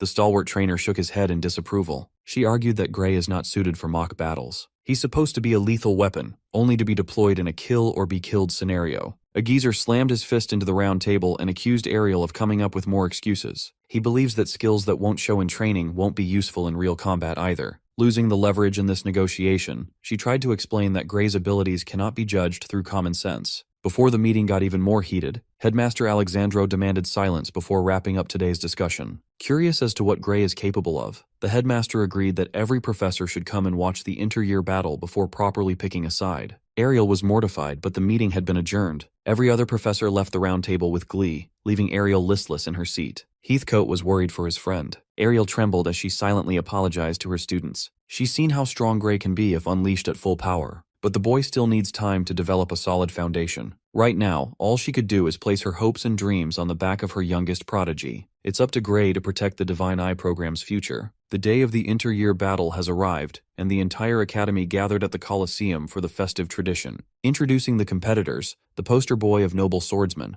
the freshman top student, Leonhard Apius, earned loud cheers from the crowd. On the other corner was Lewinel Hartman, the academy's top-performing second-year student. When Gray Lee was introduced as the first-year challenger, the reception was a lot different compared to the Golden Boys. As for the second-year challenger, Gray recognized the kid as the edgy emo teen who tried to jump him in the hallways not too long ago, Diebel Radartle. Who would have thought that he'd get the opportunity to get his lick back on the big stage? The host went through more formalities and platitudes, while a thick air of tension wafted from one side of the viewing deck. Various professors from different departments have gathered to witness this year's inter-year battle. Leading the pack was Professor Budra with his smug smirk and extra strong shirt buttons. Leon noted the inordinate number of professors who came to observe the showdown. Senior Lewinel also found it strange. Last year, only 3 fencing professors bothered to show up. Looking around the entire row filled with esteemed professors, Leon finally understood what was happening. He reckoned that everyone must have carved out time out of their busy schedules out of curiosity about Gray. Lewinel found Leon's enthusiasm odd.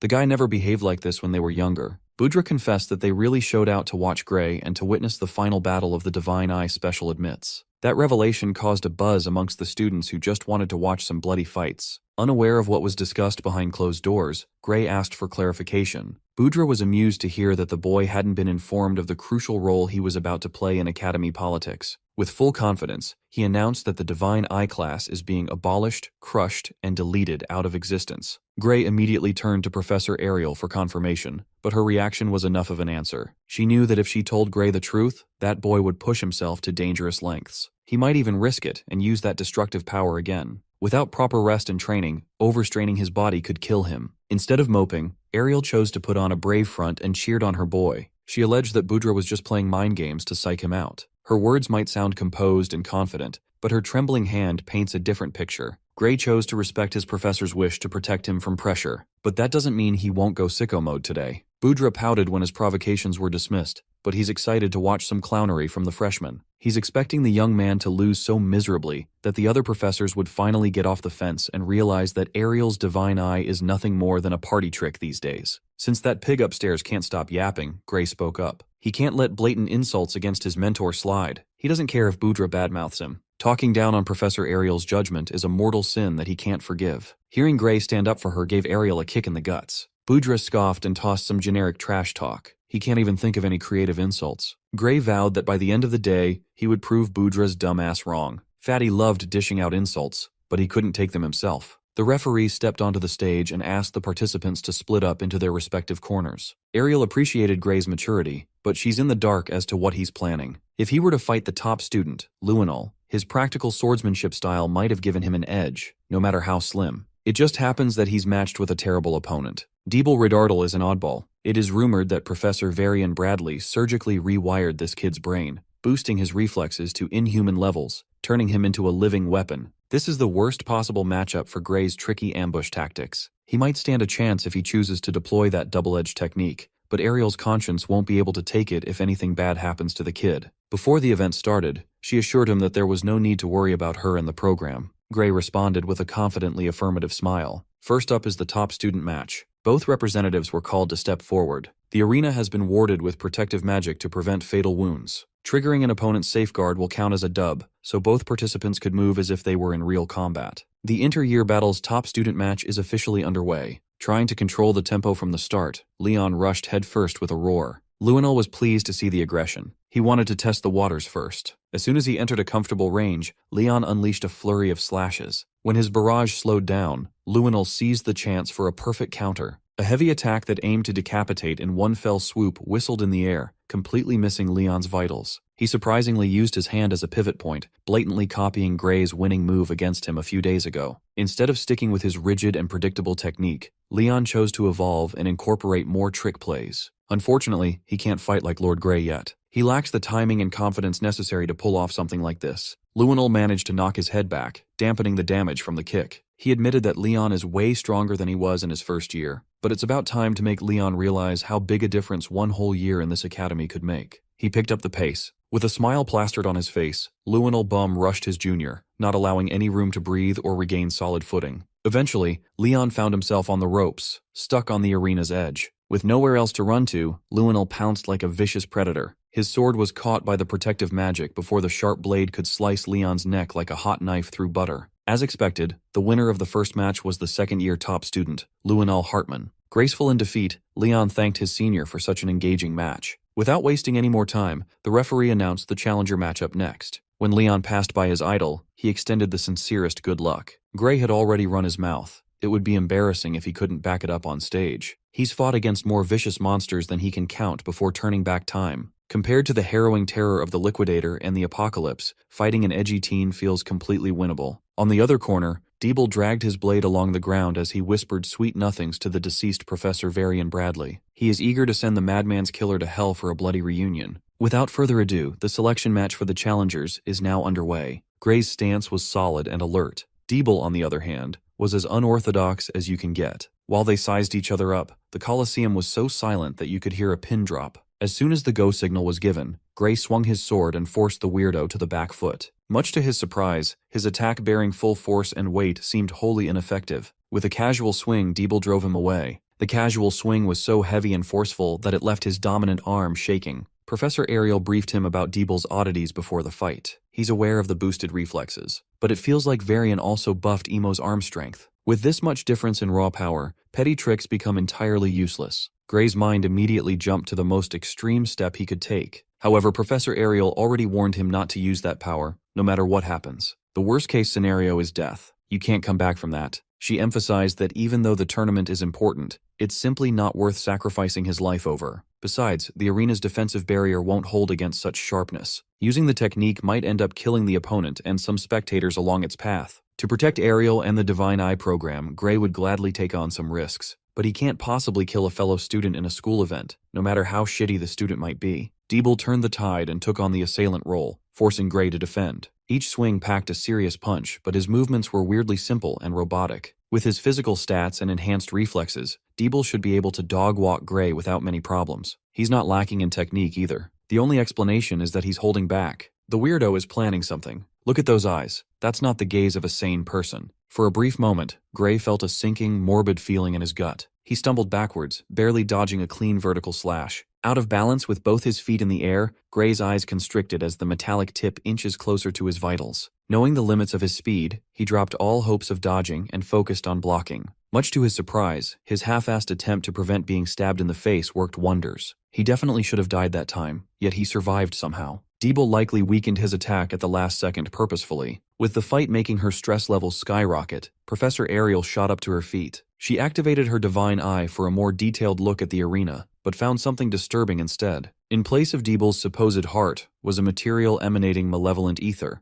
Her concentration was broken by Professor Budra's useless drivel demanding her attention. His buddies added that his second-year challenger was practically playing with his food. Even though he could end the duel any time, he just keeps on dragging things out. Graylee has his hands full just trying to block haphazard attacks. This should be proof enough that Divine Eye geniuses are nothing but frauds. At this rate, the whole Divine Eye program would continue being humiliated. Budra and his bros were merrily laughing amongst themselves while barely paying attention to the fight. Ariel finally stepped forward and demanded that the fight be stopped right away. Budra took this outburst as yet another excuse to get out of having to prove competence. There is no need to worry about the well-being of participants. The magic department is supremely confident in their powerful protection spell. Any attack that would cause fatal injury will be automatically blocked. For years now, the Academy has been using this tech so students could fight seriously without fear. Ariel already knew all that, so she's being accused of trying to get out of a lost cause before it's too late. Just when she was screaming about the safety of her student, a burst of sinister intent burst inside the arena. Deeble finally stopped messing around and tapped into the malicious heart beating in his chest. Ariel is not a stranger to fearsome sights, but the unhinged look in that young man's face made her shiver to the core. Focusing the dark energy into his blade,